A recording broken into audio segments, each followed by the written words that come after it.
Ladies and gentlemen, we are tuned in to the Rico Report.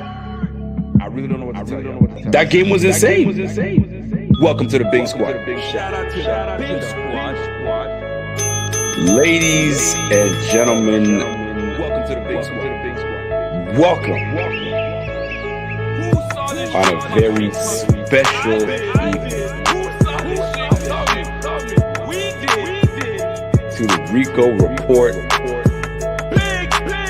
We are here. He is our team. This is the Buffalo Fanatics. Bing, bing, bing, bing, bing.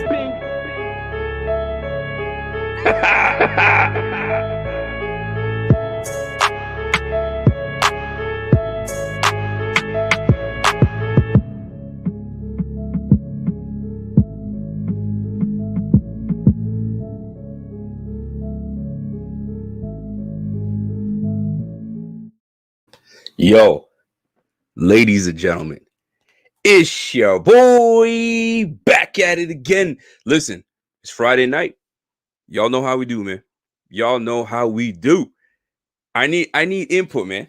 My man John Davila came through with a banger with that new intro. If y'all are feeling that intro, yo, that shit got me hyped.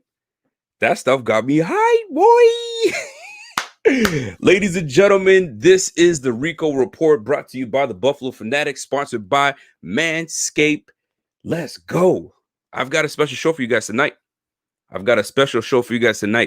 In light of a huge matchup, I've got a special guest that's going to come through and represent for his Ravens. He's confident. He's extremely confident, as he should be. But guess what? You ain't the only one that's got to be confident, my G. We got a banger that's coming up for it. I'm telling you, I'm excited. I'm excited because we're not going to, I'm going to feel my man's energy. If he's coming with it, he's putting the dukes up, you know your boy's coming with the 1-2 punch back at it. If he's going to be nice with it, you know what I mean? I'll be nice.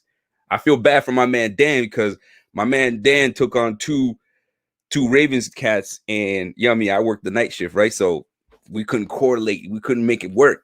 So, you know what I mean? He had to kind of go up 2 against 1, but hey, he held his own. But we are here. We are here to kind of chop it up a little bit. Now, before I bring my guest on, there's a few things we got to touch base on, man. We made 2 key roster moves. And I got to give a shout out to my guy, Sheldon Cole. Where's my bell? Let me get my bell because we binging it when my guy coming through with the Big Squad. Shout out to the Big Squad. Everybody's in the room right now. I see my guy Ron Seelbach's here. Everybody's Matthew Montgomery, Eminem. What's good, my G? What's happening? So listen, man, we brought up some key players that I think that we all feel deserve a shot. They deserve a shot. Oh, I see you put your eyeballs. My man. I see you, kid. Yo, listen, man. Antonio Williams has been brought up.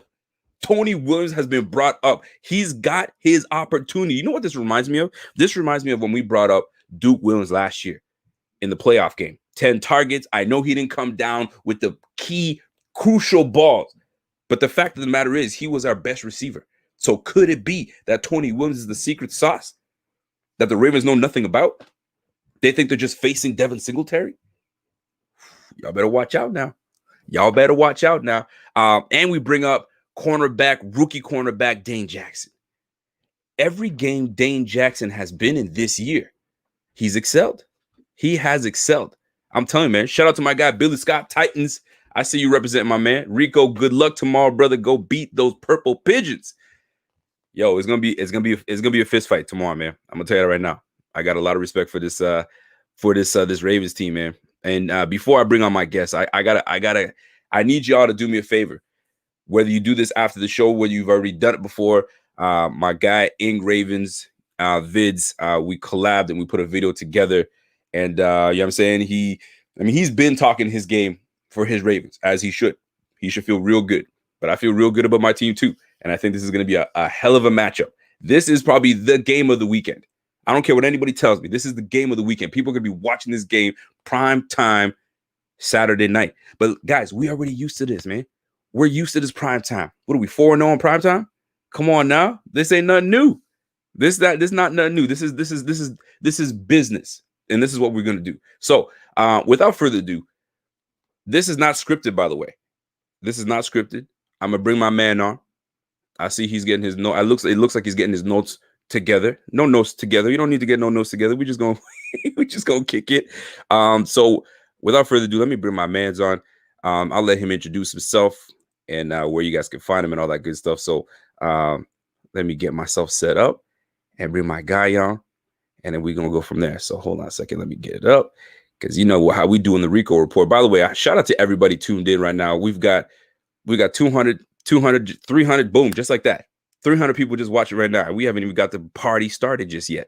All right. So without further ado, let me bring my man. What's going on, man? What's going on, G? What's happening, man? Same old stuff, man. Different day. So welcome. This is the Rico report. My man, I don't want to call you. I don't want to go by your. Should I go team keep it clean? What can I call you? What's your name? Like, you know what I mean? Whatever you want, as long as we talking about the Ravens winning on Saturday night. Hey, listen, okay. I see the energy being brought. Let's go. All right, man. Here we go. Ladies and gentlemen, this is my man. Team Keep It Clean representing the Ravens. And salute to you, because we did a collab today, and I appreciate you. You know what I mean? Holler at your boy. And we made it happen. I think some people are kind of, I don't want to say, I think y'all felt that y'all had this in the bag, but I had to come with a couple bangers, and I made y'all kind of step back a little bit and say, wait a minute now. I think we might have to chill out, because I got enough Ravens fans hit me up saying, yo, we were more worried about the Titans than we are the Bills. Is this the same feeling you have right now? It's weird, but it's true. But don't take it the wrong way, though, because while we were more worried about the Titans, is because of that how familiar they've been with the Ravens, especially over the past couple of years, because they've been taking care of business against us. With the Bills, there is more confidence, just more confidence that the Ravens offense can have more success against that Bills defense. But with the Bills, while we are confident, at the same time we're nervous, because it's a playoff game. And like, I don't care what team anybody is a fan of, you're not going to tell me that you don't have any nerves running through you in a playoff game. There's just no way. It wouldn't make no sense. Absolutely. Now, I have to ask, because let me get this off my chest. Everyone part of my BF community, Buffalo Fanatics and Bills Mafia, if they know who I am, I've been a fan of Lamar Jackson. Lamar Jackson is my guy. I love Lamar Jackson. I would have loved that we taken him with our pick, but we didn't. We find our way to Josh Allen, and Josh Allen is balling right now. Right. Ravens fans, how are you guys looking at Josh Allen from last year to this year? Do you guys see the same Allen? Is this a fluke, or are you guys like, man, we gotta watch out now? No, man, we know Josh Allen is real deal. We know he's nice with it. One thing that's a big difference between Josh Allen and Lamar Jackson is when they run. Now, we know Lamar Jackson, the best running quarterback ever, blah, blah, blah. That's cool. But with Lamar Jackson, when he runs and he gets big chunks of yards, but he goes out of bounds. Josh Allen, he gets smaller chunks of yards, but he will hold that ball, tuck it, and try to run through somebody. Because I know how you mentioned in the video that we did earlier, you said Lamar Jackson is a Lamborghini, but Josh Allen is a 4x4. You damn right. So you're damn right. But no, Josh Allen is nice. And one thing that the Bills, I love how the Bills provided for Josh Allen. They got him as a rookie. He looked okay. But then they were like, you know what? John Brown, Cole Beasley. There you go, Josh Allen. So then he looked better. So then they were like, you know what? No. That's not enough. That's not enough. Let's give you one of the best receivers in the game. So we absolutely give you no excuses for failure. No excuses for failure. They provided Josh Allen with weapons. And us as Ravens fans, we still waiting on the Ravens to do that for Lamar Jackson, like to give him legitimate weapons. Like, y'all went out and got Stephon Diggs. We apparently tried to get DeAndre Hopkins. It didn't work. We talked to the Vikings about what was their receiver's name? Adam Thielen. Yeah. That didn't work. Then they went out and got Dez Bryant. Now, Dez Bryant has made the team better, but it's Dez Bryant. And we love Dez Bryant, love his energy. I like that. Still, they haven't truly provided the Ravens with that guy at the wide receiver position yet. So that's what we're waiting on for Lamar. Do you understand why it's hard to land a big time receiver with the Ravens? Because for sure. I want you to say it. Why is it? It's a couple of different things. One is the money. With the Ravens are a defensive minded team. Okay. Their main thing, defense. That's been their thing from the jump. Absolutely. I know things recently have been changing a bit, but Yeah. when you look at where Ravens really invest that money at, it's all to the defense. All to the defense. Yeah, they gave Ronnie Stanley an extension earlier this season. Yeah. But they invest their money heavy in defense. They just gave Marlon Humphrey his extension. They just traded for Yannick Ngakoue. Yeah, Well, not just traded for him, but during the season they traded for him.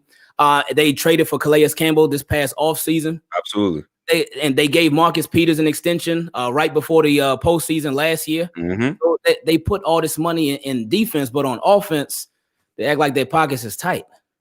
So with Lamar Jackson, that's been a frustration with us. But back to your question about why it's so hard for the Ravens to land a true number one receiver. Well, it's one because of the cheapness. Yeah. But another thing is that I think going into free agencies is going to be a little bit difficult to get a true number one guy to actually want to come play for the Ravens based off of their offense. Get to it, but what's the reason? Everybody knows what the reason is. You're It's a run heavy offense. That's why. I know where you want to go. You want to say what you want to say? Lamar Jackson can't pass because you know that's not the case. Hold on now. Let me get, because you don't want to get there. You said it, but you don't want to get there. Let me tell you something. It's if I'm D-Hop, mm-hmm. and they say, hey man, Ravens are looking to want to trade you. Let's just say he had the choice to go to. I'm looking at the numbers of what he does and looking at that run heavy offense, number one, which is a good point.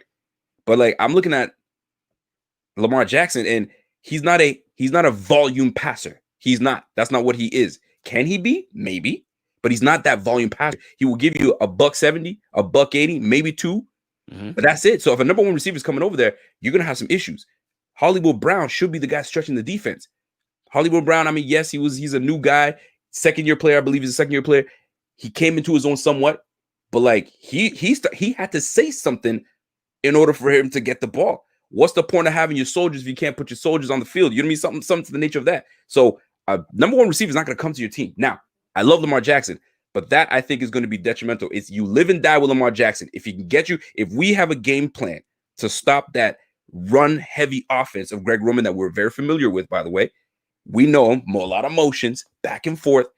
We put a number on him last year. So I think the second meeting is going to be somewhat of a similar fashion. You guys have a little bit better runner in DK, and J.K. Dobbins more than Ingram. But if we put a clamp on my guy and we get up early, and I think that's been the word is to get up early on the Ravens, then it's going to be problematic. But Sean McDermott is a mastermind when it comes to defense. Leslie Frazier is going to be on that. So I'm hoping that we get up early, and whatever receiver you have, it could be Miles Boykins that you guys have over that. I know that you're heavy on. You think that he's going to be a guy that's going to be up and coming, but it's hard for a receiver to go to play with Lamar knowing that he's not a heavy volume passer. Receivers want that ball. That's why Diggs is eating right now, because my man Allen just wants to rock and throw that rock. So I'm looking forward to seeing how Lamar's going to adjust to when we take away what they love to do, which is run the ball, motion, read option, all that good stuff. I'm looking forward to seeing how he's going to deliver outside the numbers. See, how you think? With the number one receiver thing, it's like almost a gift and a curse at the same time. Because Lamar Jackson doesn't come out though for 300, 350 yards all the time. That's just not him. But at the same time, there are a lot of quarterbacks that do that, and those end up being those empty calories. Those end up just being those stats where they throw for so many yards, but are they winning games? No. Are they in playoffs? Half the time, no. And it just doesn't always equate to wins. And I understand, like with your quarterback, your quarterback, you want a number one receiver so you can throw in the ball, so you can have that go-to guy. And we as Ravens fans, we still want that. But at the same time, the way that the offense is run, the way that this team is run, it's still been successful. So while the Ravens don't have a number one receiver, even though we still want it, don't have that true number one receiver, even though we still want it, they still get the job done. So this is one of the reasons why we want a true number one wide receiver so bad, so the job can be done even better than it's already been being done now. And with a true number one wide receiver, this could help take Lamar Jackson's game to another level. See, early on this season, before the season started, when y'all first got Diggs, I looked and I was a little bit jealous. Then I saw Kyler Murray. He went and got DeAndre Hopkins. A little bit jealous. Yes, sir. And I'm like, hold up. Like, what is going on? What's going on? And you see Baker Mayfield last year, he got Odell Beckham Jr. and of course they already had Jarvis Landry. So I'm like, whoa, what? How are the Ravens not getting the memo or something? Right. All these young quarterbacks, their teams are providing for them. Now the Jets, that's a whole nother story. They don't really count. They on some other stuff. Facts. But with the rest of these young quarterbacks, they're really providing that. I mean, the rest of these young quarterbacks are really getting their number one receiver provided for. Absolutely. But So- the Ravens just there was So nothing. Is it a they're cheap, or is it a matter of like that's not his forte? His forte is to get the defense sucked in, and if we can get one weapon that can go deep, that's where Hollywood Brown comes in. Maybe we can manage. Do you think that you guys are one number one receiver away from really? I'm not that you guys are competing now, but really becoming a more balanced team. I guess that's the question for you. I do think so. And it is still a mix of them being cheap too, because this wasn't even a Lamar Jackson issue with the number one receiver. This goes back to Flacco too. They never got whenever they got something for Flacco, it was somebody that was about a year or two away from retiring. The number one receivers that Flacco had, Michael Crabtree, he played for us like 2 years, or no, a year, and he got cut, and then he ended up retiring. Derek Mason, he was on his last leg. Anquan Bolden, he was nice, but he only had a couple years left. And don't forget my man Steve Smith. Steve Smith Sr. Yeah. And again, he played for us 3 years. The first year was amazing. He did have a lot of drops, though. A lot of people forget that. But first year was amazing, but the last 2 years he was always hurt, and then he ended up retiring. Okay. So this isn't even a Lamar Jackson issue. I mean, I can understand how some quarterbacks could look at the numbers now. I mean, some wide receivers, they could look at the numbers now and be like, man, like I ain't about to go to the Ravens. And I've said this plenty of times too, that I feel like with them landing that guy at the wide receiver position, especially in free agency, I feel like it will be 10 times harder for them to land him in free agency unless they really forked up a lot of extra money. But the Ravens are not going to do that. So if they really wanted to get a number one receiver, it would have to come via trade. And one thing that I would not want them to do, I know some Ravens fans do, some Ravens fans don't. One thing that I wouldn't want them to do would be to draft the number one guy. And I know a lot of people probably listen to that like, what? You don't want them to draft the true number one guy? No, because Ravens history, if you look at their history, and it's a short history, but still, they do not have a good history when it comes to developing wide receivers. They don't. And it's been frustrating. They went through so many different people. And I mean, Hollywood, he's looking like he could be something. And this playoff Hollywood, he's been doing his thing these past 2 years in the playoffs. And we'll see with the rest of them. But they don't have this great history of developing wide receivers. So that's why I feel like they should trade and acquire somebody that way. Now, like you talked about earlier, I am high on Boykin. It's more it's more hope for Miles Boykin. Yeah. Because with Miles Boykin, he got the size, got the speed, he got all the physical attributes. Right. But we just want to see him get that dog mentality and really just go after to be a lot more aggressive, use his body to box out defenders, just really become that guy. So it's more of a hope than me being high on him. But I'm worried how the Ravens would develop him because of their history. It's going to take some time to develop. I mean, that's what it comes down to, right? It's going to take some time to develop. But before I get more into it, because there's a few things we're going to touch on. I got to give a shout out to the Bing Squad. Salute to the Bing Squad. My man Dan Brown says, if our offense can do what they have been doing all year, and we slow down Lamar and Dobbins, we got this Lamar. Lamar can't win the game with his arm. It's going to be a great game, though. Do you agree with that statement? I mean, I bet you've been hearing that statement all year long. I mean, we've been hearing that. I get it. Yeah, I mean, it is what it is at this point. I don't agree with it. Right. And one thing that a lot of people talk about, Lamar can't throw the ball. He can't throw the ball. If he couldn't throw the ball, then what would he be doing playing the quarterback position? How would he have gotten this far, especially in the NFL? Like, if he really couldn't throw the ball, look what happened to Tebow. Look what happened to Tebow. He really couldn't throw the ball. Not at all. And then how long did he last in the NFL? A couple of years. He did get that playoff win against the Steelers, which we were all now as Ravens fans. But he didn't last. Yeah. And Lamar, if he really couldn't throw the ball, he wouldn't last. Like, especially in the game last week, Ravens were down multiple scores. Like a lot of people said the Ravens couldn't come back and down a game multiple scores. It's a playoff game. A lot of people say Ravens couldn't win a playoff game under Lamar Jackson. Absolutely. And they had to, while there was a lot of run incorporated as well, they still had to throw that ball.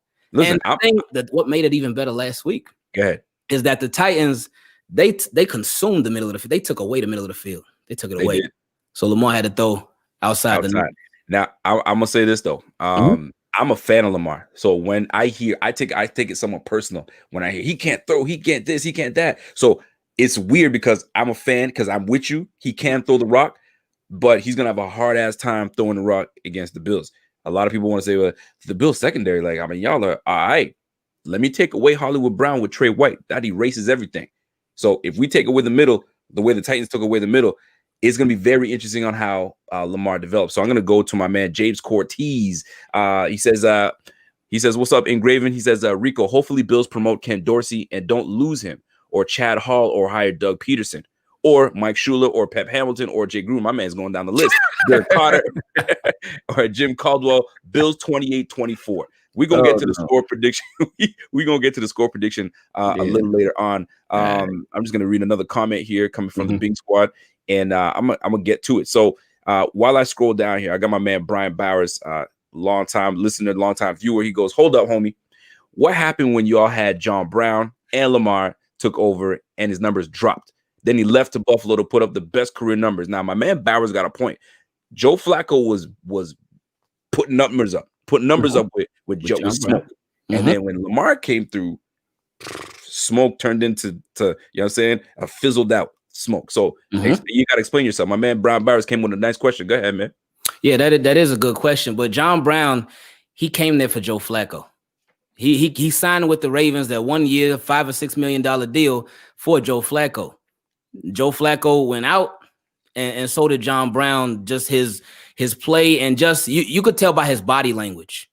You could tell by his body language that he was not feeling Lamar. And Lamar was a rookie. Lamar was nowhere near the Lamar that he is right now. But John Brown just was not feeling him at all. Right. And I remember talking about this 2 years ago when I would see it. Because a lot of times Lamar was passing the ball, and John Brown was sort of like alligator arming.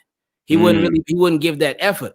And you just knew the reason. And we knew, like, once we started seeing this on a week in, week out basis, we knew he wasn't coming back. We knew that was a wrap. And he gave, like, some Ravens fan. I remember on his Instagram, I think he gave some, or maybe it was Twitter, but he gave some Ravens fans, oh, yeah, I really want to return to Baltimore and all that. But we knew Smokey wasn't coming back. And it wasn't no hard feelings or anything, because hey, you can't be mad at him. It's like if you get hired at a job because this one manager put you on, and this manager said you're going to be working with him. It's like, okay, I'm looking forward to working at this job with this manager. So you're having a good time with this manager. Things are going good, and then all of a sudden, it's new manager. You get a new manager, and your new manager does things completely differently than your old manager did. And this new manager is not the reason that you came on board. You're going to want to leave, and you're not going to want to come back. Once that contract is up, once it expires, you out. So with John Brown, that's all it was. He wasn't feeling Lamar. Lamar was a rookie. So Lamar, he definitely had them growing pains in his rookie year. Oh, no question. But yeah, he wasn't feeling Lamar, man. No doubt. I got to ask you this. I'm going to put you on the spot. So what's going on in Ravens Nation, Flock Nation? I think that's what y'all call yourselves, right? When it comes to looking at these Bills and what we've been doing all year, 13-3 division champs. Let me say that one more time. 13-3 division champs. We haven't said that in a long damn time. You have no idea. It felt so good. Oh, yeah, you better listen to it now. So when you're looking at this team, what I don't want to say what do you have, what are you scared of, but what do you see on this team that's like, holy, okay, hold on a second. That kind of scares me a little bit. I mean, I got to state the obvious, Stephon Diggs. With Stephon Diggs, and a lot of Ravens fans, they wanted the Ravens to trade for Stephon Diggs, especially with him being from Maryland. That don't make it any better. Absolutely. But with Stephon Diggs, the thing about him, when I watch Josh Allen, whenever he drops back, you got to know that he's looking for Stephon Diggs every time. Even if Stephon Diggs is covered well, even if Stephon Diggs is double teamed, he will look for Stephon Diggs and throw it up because it'll give him an opportunity. Stephon Diggs will make an opportunity to catch the ball. And more oftentimes than not, he will catch it. And if he doesn't catch it, a lot of times nobody does, because Josh Allen, he only threw like 9 interceptions, I think, this season. 10 interceptions, man. That's it. Sheesh. Anyway, with it's Stephon Diggs. And the thing with Stephon Diggs is that you know a great player is a great player when you know that great player is going to get the ball and you still can't stop that great player. Absolutely. He's literally, I mean, he led the league in catches. He led the league in receiving yards. He had a great season, an amazing season. And he's obviously been a big part to Josh Allen's success, or continued success even. Because I think Josh Allen threw he threw 9 interceptions last season too, but only threw like what 26 touchdowns, something like that. He was in that mid-20s. Yeah. Yeah. So he only got better this season. He only improved. But Stephon Diggs, again, he's a big part of that. So with Stephon Diggs, what one of my concerns is with the Ravens and Stephon Diggs is with Marlon Humphrey. Because I'm concerned if they're gonna, and I don't think they're not gonna have Marlon Humphrey or Marcus Peters just travel with Stephon Diggs the entire. Because that's what I was gonna ask you. Who's traveling, or who's gonna primarily be the one on Diggs? I would say Marlon, but at the same time, I don't think so. Because if I'm Wink, I'm thinking about it's a playoff game, and right. they're gonna count on Stephon Diggs. Yep. So that's where Marcus Peters comes into play. Because Marlon Humphrey, he's a cornerback. He's not the turnover machine. I mean, he would be forcing them fumbles and all that, like Peanut from the Bears back in the day. But he's not gonna be getting a bunch of interceptions. That's Marcus Peters' thing. He's the more ball hawk cornerback. So with Marcus Peters, it would be very interesting to see if they matched him up on Stephon Diggs a lot more, because the ball is gonna go Stephon Diggs' way. Yeah. So that will give him a chance to get some interceptions, to force some turnovers. But I think they will really mix it up. I'm sure y'all probably put Stephon Diggs in the slot a bit. When he's in the slot, then Marlon Humphrey's going to be on him. But on the outside, it could be Humphrey, it could be Peters. Jimmy Smith, I don't really think they'll put Jimmy Smith on him. Jimmy Smith, sometimes he struggles with those more agile, smaller, shiftier wide receivers. But they could, not too often though. But so I think the primary guys is definitely going to be Marlon Humphrey and Marcus Peters. But they'll mix it up. I gotta say something, because y'all face the Titans team that is a very strong Titans team. Y'all put the clamps on Henry. Y'all really put the clamps on Henry. And I'm not gonna take away your victory. Your victory was a solid victory. Lamar Jackson said, "Yo, let me put my team on my back and let me do what we do." But when I look back at the game, and y'all kept my man Henry to 40 yards rushing, we did the same. We kept my man up to like 59 yards rushing. Not a thing. But one play that was crucial, and I'm like, if receiver doesn't slip and fall, I think that the game that it turns out different. My man slipped and fell. Peters got the interception. Y'all celebrating on the star on the logo, which I appreciate. I actually love that, by the way. But yo, weren't y'all kind of like, woo? We got away with that one, because them Titans were rolling, man. They were ready to go. Tannehill was ready to roll. So when you look at this last game, and you now look at this Bills team defensively, what is it that you think that's gonna give y'all the problems? I would say secondary. Secondary, because I feel like with Bills secondary, they are very aggressive. And Bills secondary, they're gonna definitely make it challenging for Ravens receivers to do their thing. And it's kind of one thing that kind of concerns me.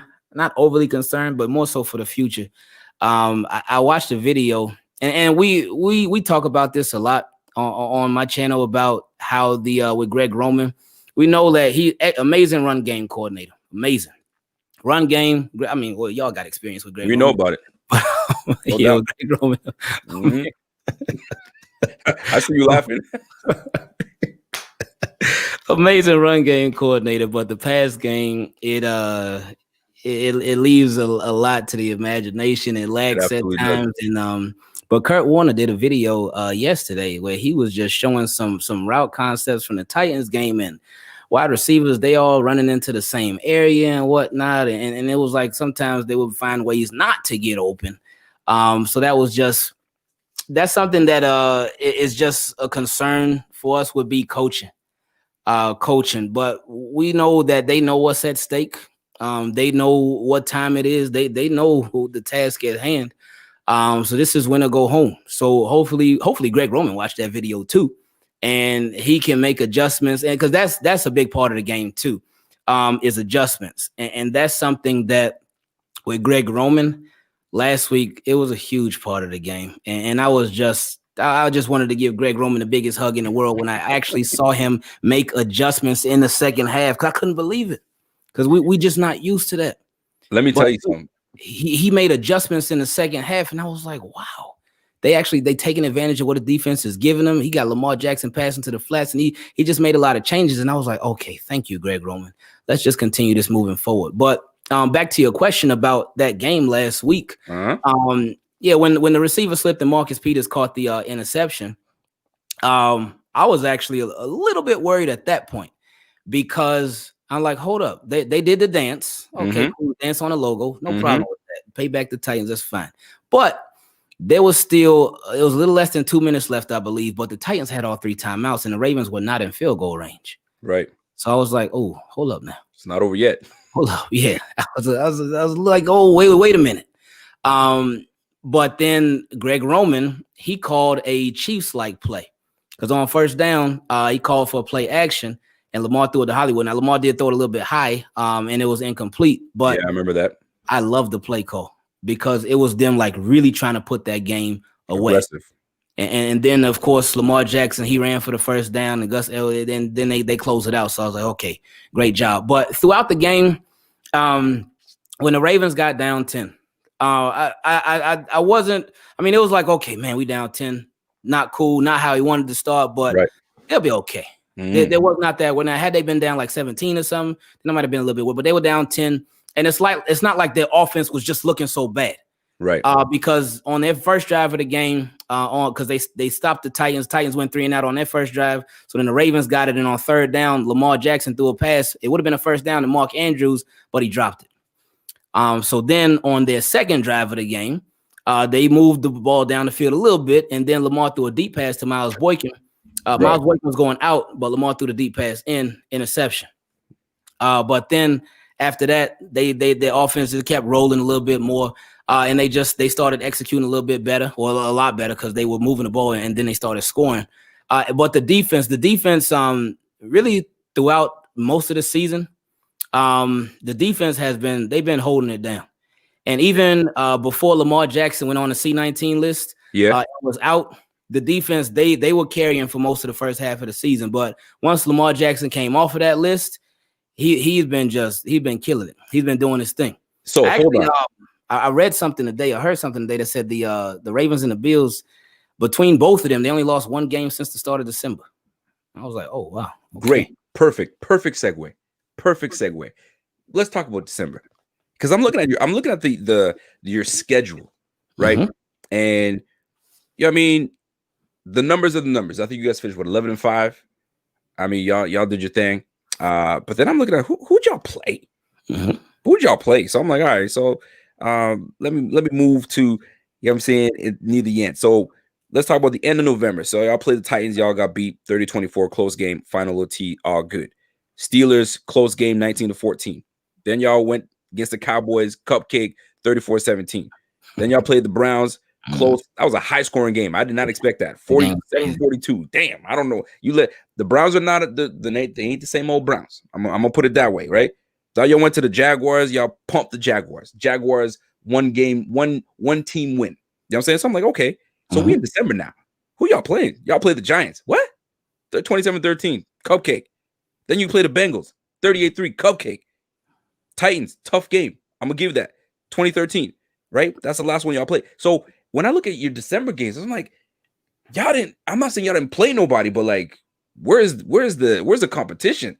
So the Titans was your steepest competition in the last few games that y'all played. So this is gonna pose a big problem to you, because we are playing, everybody's talking about this defense, this Ravens defense. You guys are gonna have some problems. We faced every tough defense in this damn game. We lost 3 games. Chiefs, we lost our Hail Murray to the Cardinals. We still hurting over that one. We still hurting now. And then we lost to the Titans. And that one was like a messed up week. It was like, who we playing? We playing the Chiefs on a short week, and we playing the Titans on a Tuesday. It's all over the place. So I look at our schedule and the tough teams we played.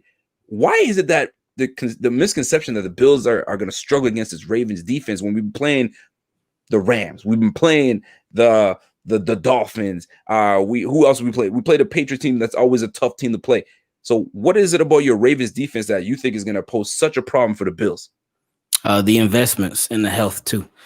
This Ravens team over the course of December, ever since that outbreak, which was just a mess, they haven't been fully healthy, and they hadn't been fully healthy up until the Titans game. Right. It was the first game where they actually got all the boys back together, besides the people who were injured reserve, obviously. But this was the first time that Calais Campbell and Brandon Williams, Matabike, our whole defensive line, it was the first time they all played together ever since the Ngakwe trade. So they hadn't been healthy.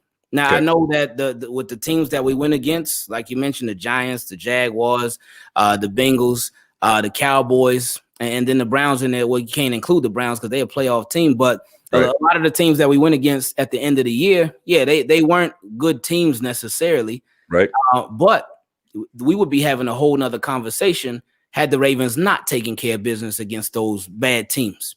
And then on top of that, one thing that we've seen all year, well, through the first half of the year, we've seen to where this Ravens team, it's like we saw so much potential in their offense, but it was just like, what is going on with the play callings? What's going on with execution? There would be a lot of different questions that we had about the offense, but the defense, they would do their thing.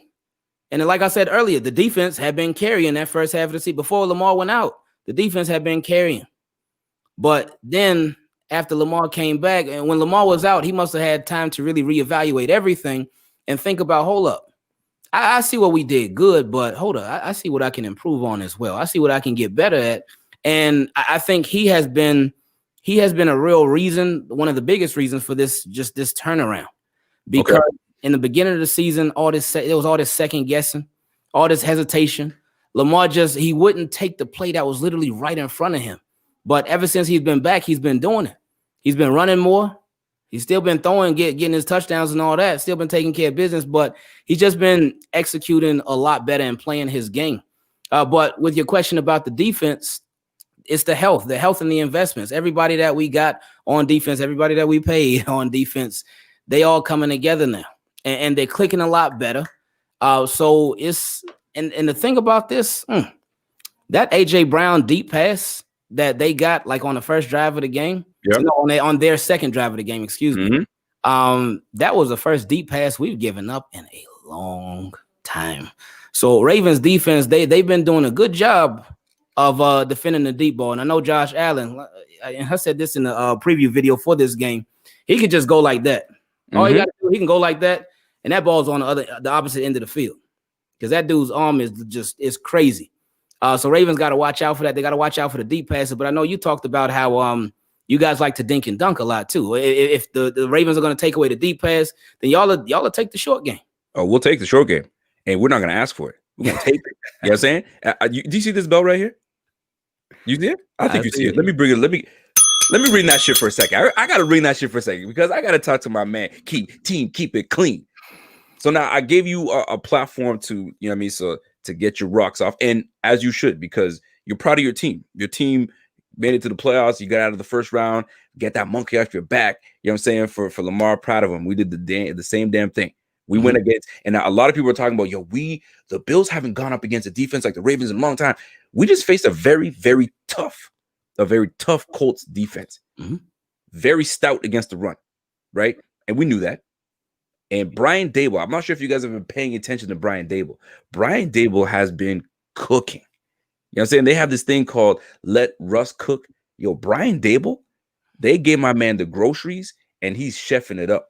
He's chefing it up in the kitchen right now. Buffalo wings, forget about it, boy, because we cooking everything in the meal. So when you have Marcus Peters, and this is what I wanted to get to.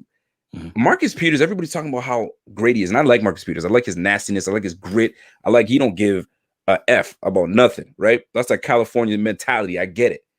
But like you going against alpha of all alpha receivers in Stephon Diggs. He's a route tactician. And the aggressiveness of this Ravens defense, especially the aggressiveness of Marcus Peters, he gives up a lot of plays. And y'all know it because he's always looking in the backfield to see where I can get it. And I'm going to tell you right now, if he keeps up that aggressiveness, this is where the game could break open. Now, another thing I noticed from him as well is he knows about his aggressive nature, and sometimes I'll see him back up and backpedal before the play. He gives off what you guys are doing sometimes. Something that I've noticed about the Ravens. I don't know if you guys know that already. And that is going to pose a problem too, because if you guys want to do the playoff or the play on man-to-man, Cole Beasley, Jimmy is gonna have a hard time with Cole Beasley. I'm just hoping Cole Beasley's a little healthier because he's coming off of a little bum knee, so he's gonna be in and out of the lineup. Right. But you're gonna have a hard time if you want to focus and bracket Stephon Diggs, which you should. Cole Beasley is gonna be eaten. But one player that you guys are not talking about, which is a shame, and that's Gabriel Davis. I don't know if Ravens fans know about Gabriel Davis. Oh, the rookie. The rookie. Mm-hmm. The rookie. That boy's got almost 600 yards receiving this year, quietly. And then I'd even mention John Brown. John Brown, I'm not sure if he still feels that way. He probably doesn't. But like, y'all didn't want me. Y'all got rid of me. You know what I'm saying? So I'm going to show y'all that you shouldn't have got rid of me. And I'm going to do my, I don't want to do the, but you know the dance. So y'all got Cole Beasley to deal with, Stephon Diggs to deal with, Gabe Davis to deal with, John Brown. I don't think you guys are facing an offense like this. This is the number 2 offense in the game. So it's funny that Ravens fans just don't want to respect what this Bills team is about. Y'all were worried about the Titans when y'all should be worried about what this offense is going to bring to the game. And when we spread you out, that Mack truck is coming around the corner. If Marcus Peters wants to get his shoulder in there, I feel sorry for him. He might get hurdled. Eric Allen might jump over his ass, or he might get trucked. You pick your poison, is what I'm saying. Is all I'm saying. So let me go to the chat. I'm sure there's a whole lot of questions that people have. My man, the ref says Josh Allen is first in yards in TDs against the blitz. Will the Ravens change up their defensive approach or stick to what has worked for them so far? What are your thoughts on that? That's a great question by my guy, the ref. That is a really good question, man. So shout out to the ref for that one. They already changed that approach. Well, not necessarily changed it, but against the Titans, they weren't really blitzing like that. They were letting their defensive line attempt to get some pressure. They didn't really get too much pressure, but they did every now and then. So I could see, again, like you talked about, when the Bills, when they spread it out, and they do that a lot, when they spread it out, I could see the Ravens just trying to send 4, maybe 5, but probably send 4 in the defensive line and just have everybody else in coverage. And then have somebody watching Josh Allen too, probably a Patrick Queen, since he got the speed for it, to watch Josh Allen in the middle of the field as well. So they've already adjusted that game, but let's see if they continue to adjust their game depending on what those Bills do on offense. So yeah, that was a real good question, man. That's a nice question. I got another one from my guy Sergio Chavez. Says someone thought that the Ravens had to play all out to win that first playoff game. Now they run the risk to come out flat. Now, do you guys agree? Any team runs the risk to come out flat. I mean, you could even say the same thing about the Bills. And honestly, with that Bills game last week, yeah, the Bills, they did their thing and they took care of business, but there was some very, very terrible coaching decisions by Frank Reich, by the coach. Absolutely. I agree. Terrible. He left so many points on the field. And then what did they lost by 3, I believe, right? That's right. It's like I think he left more than 3 points on the field for sure. Going for 2, not kicking the field goal, like right on the goal. It just terrible. So with the Bills, hey, they obviously they played all out in that. It's playoffs. Everybody's playing all out. No doubt. They only won by 3. So we could have that same conversation about them. But with the Ravens, yeah, that I feel like with the monkey being off of their back, that first playoff win is behind them. So they, of course, one thing with the Ravens that I noticed ever since, even last year, they hear all the talking, and a lot of times they let it get in. And last year, week 1, game in Miami against the Dolphins. Yeah. Lamar Jackson threw 5 touchdowns. Killed it. Like 300-something yards, 5 touchdowns, no interceptions. He only ran for like 6 yards. But he threw 5 touchdowns. And after the game, they had the camera in the locker room and all that. And he was like, oh, not bad for a running back. So when he said that, I was like, oh, okay. So he was hearing all that outside noise because, everybody a running back. So they let it get in. And then again this year, I'm sure y'all saw the interview on ESPN with Lamar Jackson before the Titans game, because he was talking about, hey, we got to get that monkey off our back. Yeah, everybody's saying we can't win no big games. Everybody's saying we can't win in the playoffs. We got to get it done. So he's heard all the talking, and they let that talking get in once again.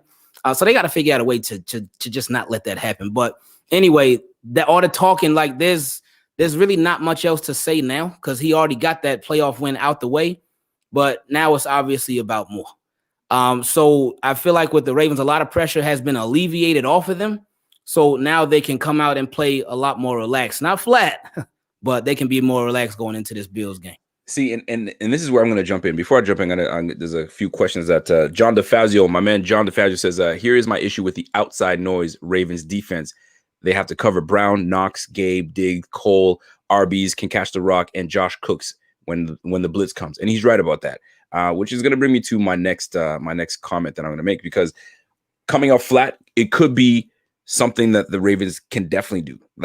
And that was something I touched on, because y'all, that was a big game. Playing a team 3 times. I mean, you mean the history y'all have with each other. I'm saying, so like y'all potentially put all your energy in that game. So is there any left in the tank coming into the second one? That could be a narrative that could be put out there. And I thought about that. I was like, maybe they could, because sometimes it's happened to the Bills where we put so much energy playing a team and then we come off flat the next game. Right now, when I look at what we just did against the Colts, to me, I felt that we've been scoring so often and so much on these teams. We didn't have a defense really challenge us. The number one defense at the time was the Dolphins. They were supposed to be winning in. Number one defense, Xavier Howard, you got Byron Jones, 2 lockdown corners, and we lit them up for 56 points, right? Bye-bye. That's what I keep saying. Bye-bye. We ain't messing with them Dolphins, right? So I'm like, okay, so this is the number one defense? This is your king? Boy, please, man. We're not messing with that. So, and the reason I bring this up is when we went against the Colts, this was a tough defense, right? And we're supposed to do what we do. So, like, we had to be reminded that, hold on now, we ain't just going to put up a whole bunch of points on teams and just light them up. This was, to me, was the crack the salt and wake you up. So I think this is why we're going to be extra motivated to take on these Ravens. And plus, because we lost to y'all last year.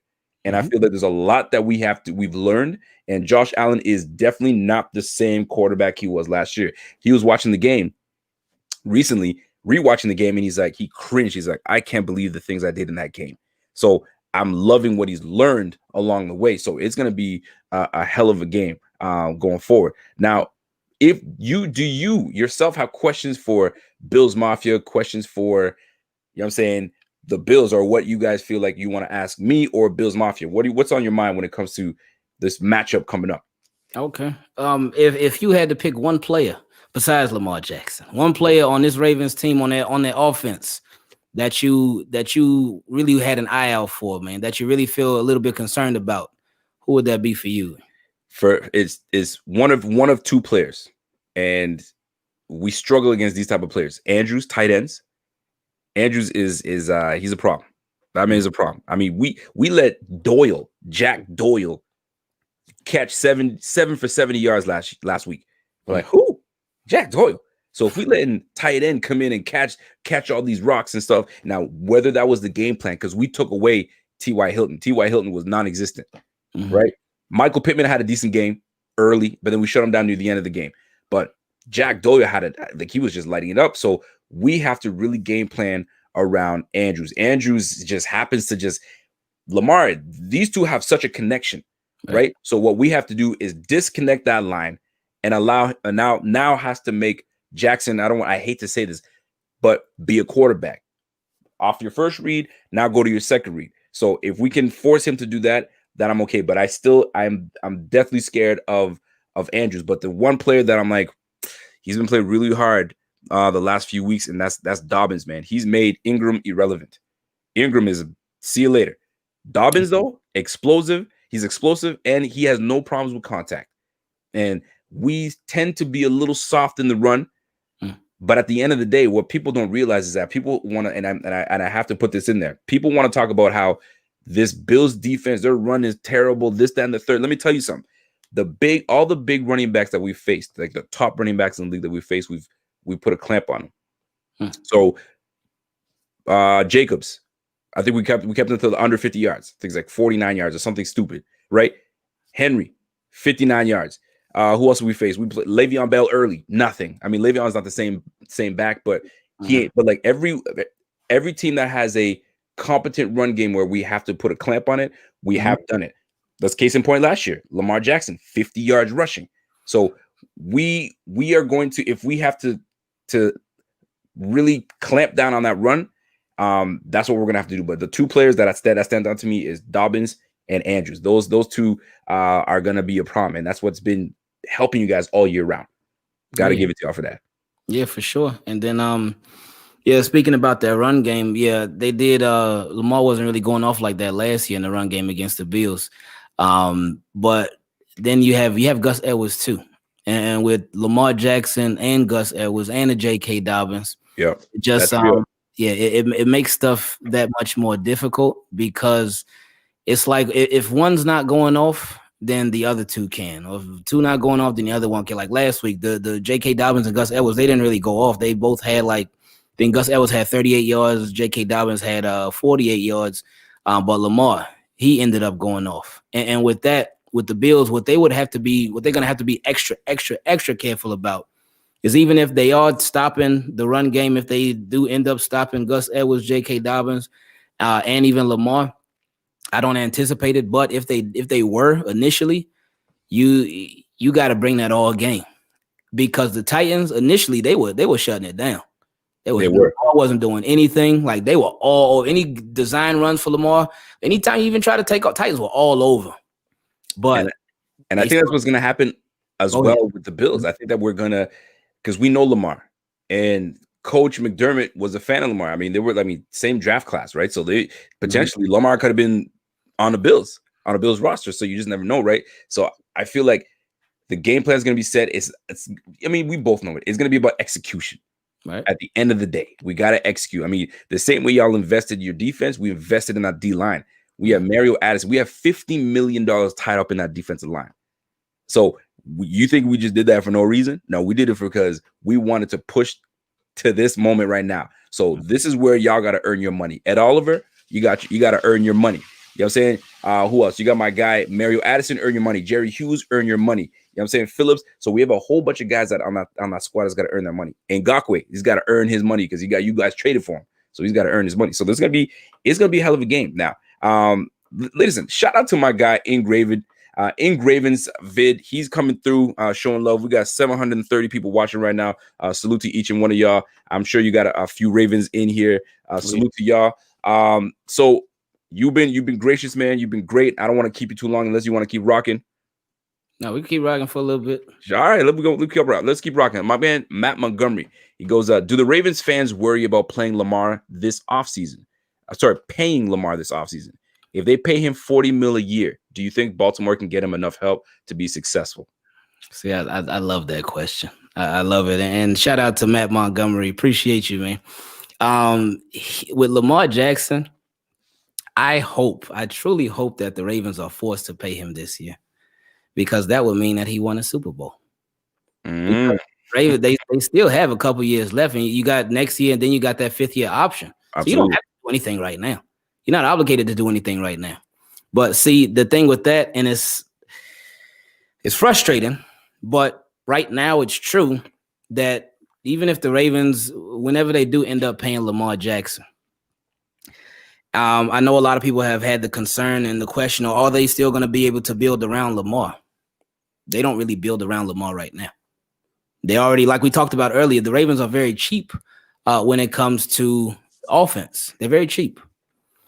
So whenever they do end up paying Lamar, I think they will still be able to get enough help to be successful. But it's going to be nothing different than what it's been for pretty much their entire existence, where they invest in the defense and then on offense they just go cheap there. So hopefully things change, but that's what it's been for the last forever. So let's stay on that same wavelength. Should the Bills be ponying up $40 million for Josh Allen? Yeah, no question. And to me, it's a no question. Now I'm gonna a little tougher now. Wait to pay him or pay him now? That is a little tough. If you do it now, you could, and it'll save you in the long run. But if you wait, you could do more for him and do more for the team and put more around him. But it's gonna cost you more in the long run. So it all depends on how you look at it. If you somebody, okay, you know what? I'm gonna have to pay this bill anyway. Let me just pay it now, get it out the way. I may have a little less cash flow right now, but that bill will be taken care of for a long time. And then I'll figure out more stuff later on. Or you could put it off and be like, you know what? I want more cash flow right now. So I put this off for a little while. I'm gonna have to get to it eventually, but I'll put it off for a little while.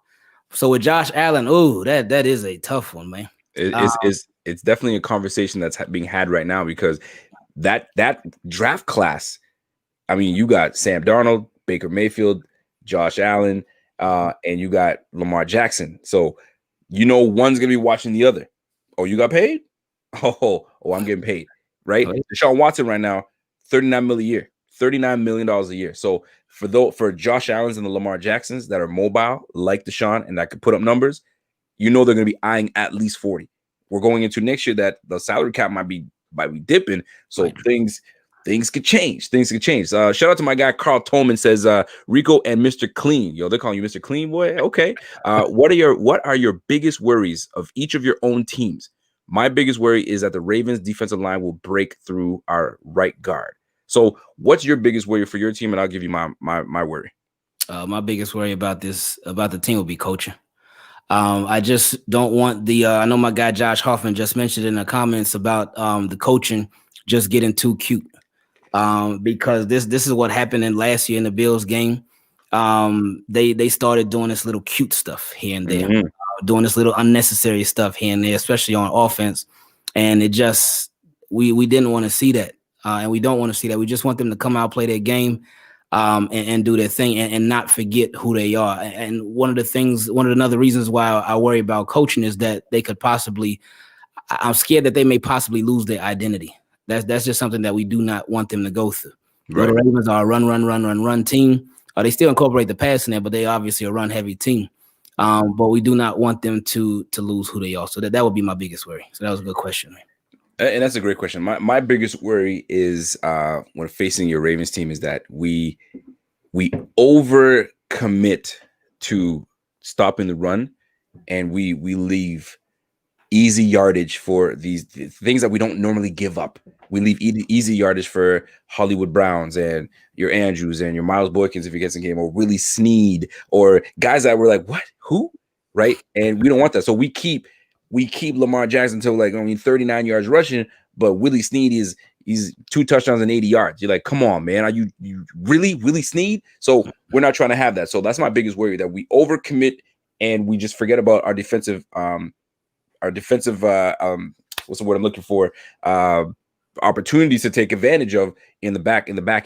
So that's one thing that stands out to me as well. Now, before I let you go, because you've been very gracious with your time, so I appreciate your time. So one thing that I want to get is your score prediction. Ooh. And whether you want to give it up now, I mean, sure, I'm gonna put you on the spot. You got to. Yeah. So we need to. I mean, the game is tomorrow, man. So we need that score prediction. So what do you feel this? How this is gonna end up? 35-26. Wow, the Bills win 35-26. That's good. That's no, I do have Ravens taking this one. I feel like it's their time. And I know a lot of fans, they say that every single year. Every single year, I know some fans be like, oh man, this year feels different. But because you always hear that. But it's all good. It's part of being a fan. But I do feel like with the Ravens, and I mean, you look at Madden, for example. Madden, the people want to cover Madden, they win the Super Bowl. But anyway, with Lamar Jackson and the Ravens, they are coming into their own right now. Right. They are really getting that identity. There is 2 years in a row. There have been some injuries here and there, but 2 years in a row, for the most part, they've been healthy. And that is huge in the NFL, especially these days, and especially right now with the whole C-19 thing going on. So they're healthy. They are hitting their stride. And I said this before the playoffs even started. I feel like they can rock with anybody. But I feel like with the Bills, I just feel like their offense is just going to be able to do a lot better. I think their defense is going to be in a little more trouble than they were last week against the Titans. But excuse me, but with the Bills, I just feel like this Ravens team, they are a good match for the Bills. Bills are a good match for them, but I feel like the Ravens just going to overcome them. And I'm gonna say this though, I think I agree with you with the aspect of it's a great matchup, because there are things that we do fantastic, and on the other end, there are things that you guys counteract against what we do great. Right? You guys stop the run very well. We pick and choose when we want to run the ball. We're very pass heavy team. So for me, I think it's gonna give you guys issues when we spread you guys out.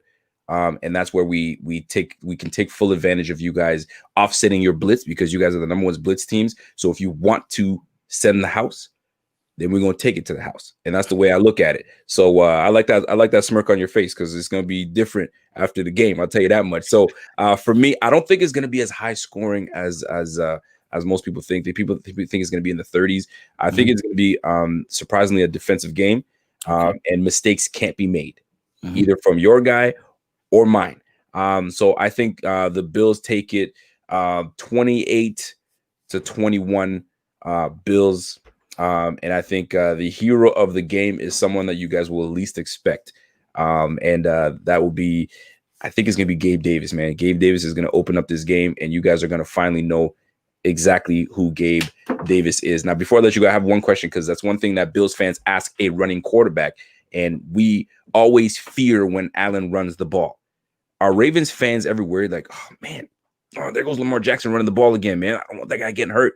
Y'all Ravens fans ever even put that out there?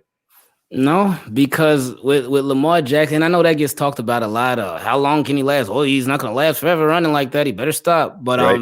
With Lamar Jackson, it's crazy with him, because you see a lot of these plays that he makes with his legs, and you'll be thinking, oh, this dude's about to hit him. Oh, this dude about to knock him out. Oh, he ain't gonna be able to get around this guy.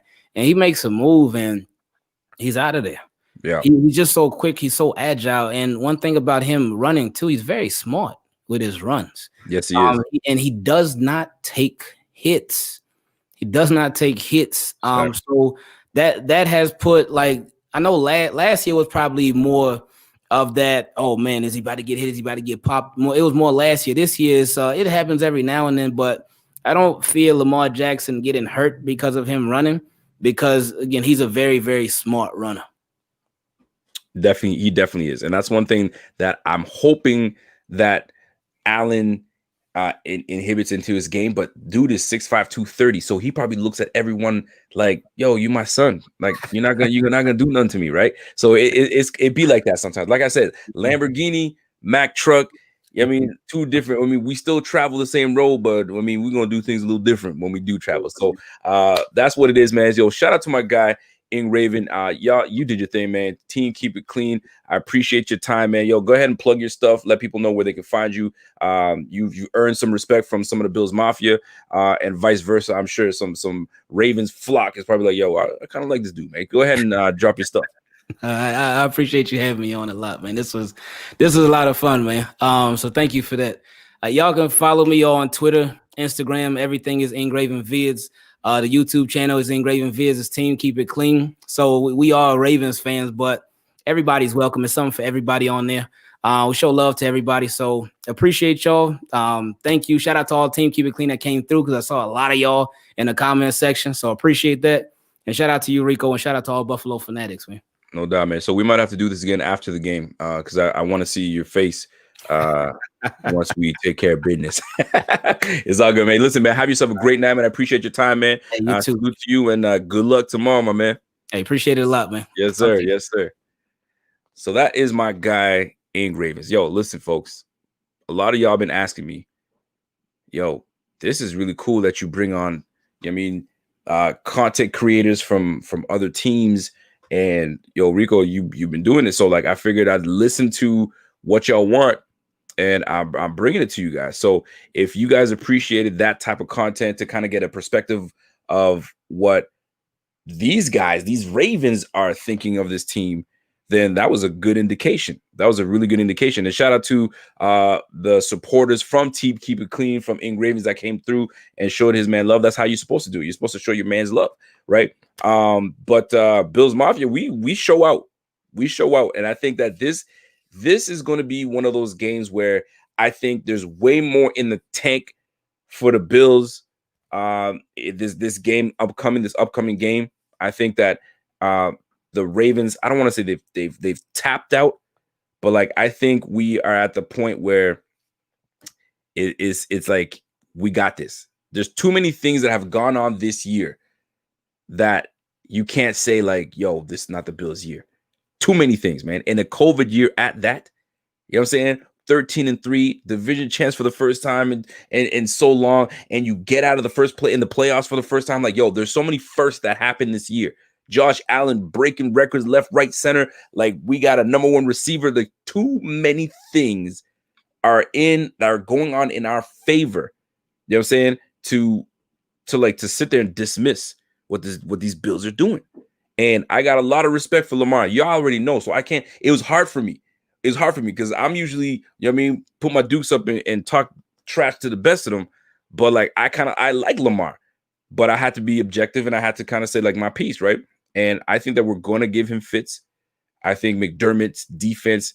My man Bobby said the Ratbirds are going to get clapped. I don't know where the hell Ratbirds ever came from, but whatever it is, it doesn't sound appealing at all.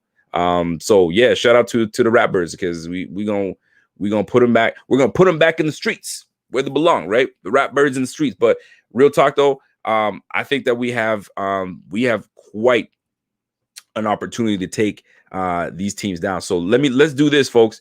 It's Friday. Y'all know how we do. We're an hour and change in, and I want to get your perspective on this upcoming game. Things that you're worried about, things that you're worried about, things that you are confident about. I'm curious to see what your thoughts are. If there are Ravens fans still in this chat, salute to you guys. Smash that like for your boy. Smash that like for my guy, Ingravens. He did his thing. He came through. But I feel it, man. There's something that I feel real good about this Bills team going into this game. I think that we really take care of business the way we're supposed to, guys. And it sounds crazy to say this. But we are one win away from being one win away to get to the Super Bowl. Let me say that again. We are one win away from being one win away from going to the damn dance, man. Isn't that crazy though? Real talk, man. That's some crazy stuff, man. Ahmed Mathis says, Rico, have we forgotten about have we forgotten about McKenzie? He's still on the team, right? Of course he is. Of course McKenzie's on the team. Here's the thing. We ain't gotta share all the goods to the enemy. You feel me? And that's one part that we did not even use last week. One aspect of our offense that we didn't even use last week that we will definitely be using this week. And I'm gonna tell you that right now because as much as I'm not a fan of this run play, but that jet sweep keeps teams honest. So you send going after an aggressive defense, you do a jet sweep with a guy like McKenzie that's got 4.443 speed. Yo, he could take it the distance. Y'all saw that kick return, that punt return, excuse me. So there's a lot of things that we can fully take advantage of. So it's just a matter of time, man. Just a matter of time and let things play out and go from there, man. Tim Ott says 25-year loser talk. The Ravens tapped out. Whatever you smoking, I want some. Listen, man, when I say tapped out, if you're hard of hearing or maybe hard of reading, tapped out meaning y'all put all your energy with the Titans because y'all wanted to beat them so bad because they beat your ass twice in a row now. So you had to get them back. So you put a lot of energy in that shit. That's why y'all were, flexing on the logo and all that stuff. Cool, man. Like my man Josh said, man, do all that dancing. We want that damn Super Bowl. So my man Tim Otts, I respect it because listen, man, 25-year losers, you can do what you call us what you want. But you can also call us division champs, baby. You can call us division champs. Don't play with me, man. Don't play with me. But anyways, but shout out to the Ravens, man, because y'all Ravens fans, I'm gonna tell you, man. Cowboys fans are the worst. Patriots fans are even worse than that. And Dolphins fans, I don't mind them. The Jets fans are obnoxious and they're a losing team. Like, I don't know what y'all beaking about. But Ravens fans, I kind of left y'all off my radar, but y'all are most annoying. Y'all are just as annoying as the Patriots fans, for real. I've never met some annoying ass people, boy. I almost cussed. I'm trying to chill on my cousin. Golly, yo, Rico. Dable better be in his bag tomorrow, man. We better not see no bullshit runs 3 in a row. Listen, man. I think Dable is going to this is going to be one of those Dable games where he calls a masterful game where you're like, yo, everything's hitting. Everything is on the money. You know what I'm saying? And everything's lined up the way it's supposed to. Or like some of us have been saying the last 2 years with Dable is sometimes he gets too cute. Don't get too cute with these Ravens, man. They are who they are. They will blitz. Wink, whatever his name, Ertendale or whatever his name is, Wink, he will blitz you. Spread them out. Spread them out. Spread them cheeks and get up in that. That's all I'm gonna say, man. Spread them cheeks and get up in that. So, my guy Martin Bradstreet says, "Yo, Rico, I'm stressed about this defense at the defensive line, man. Most specifically, can we get pressure on Lamar? More importantly, can we keep Lamar in the pocket?" Listen, man, they tried to do the same thing to Josh Allen. Listen, we have the same type of mentality quarterback. The difference is one likes to air it out more than the other. But like, if the pocket isn't clean, they're both going to take off, right? So they're both athletic quarterbacks. So one thing that Josh does extremely well is he climbs the pocket very well. My man Lamar doesn't climb the pocket and have pocket awareness the way Josh Allen does, because Josh Allen's eyes are up. Lamar will dance and shake and move and get out there. Very dangerous. But if we can keep Lamar, like they say, in the well, right? I heard that term last week. Keep him in the well. Let him hold on to that ball. He will take sacks. That's one thing that Lamar is susceptible to, is taking sacks, just like Josh Allen, right?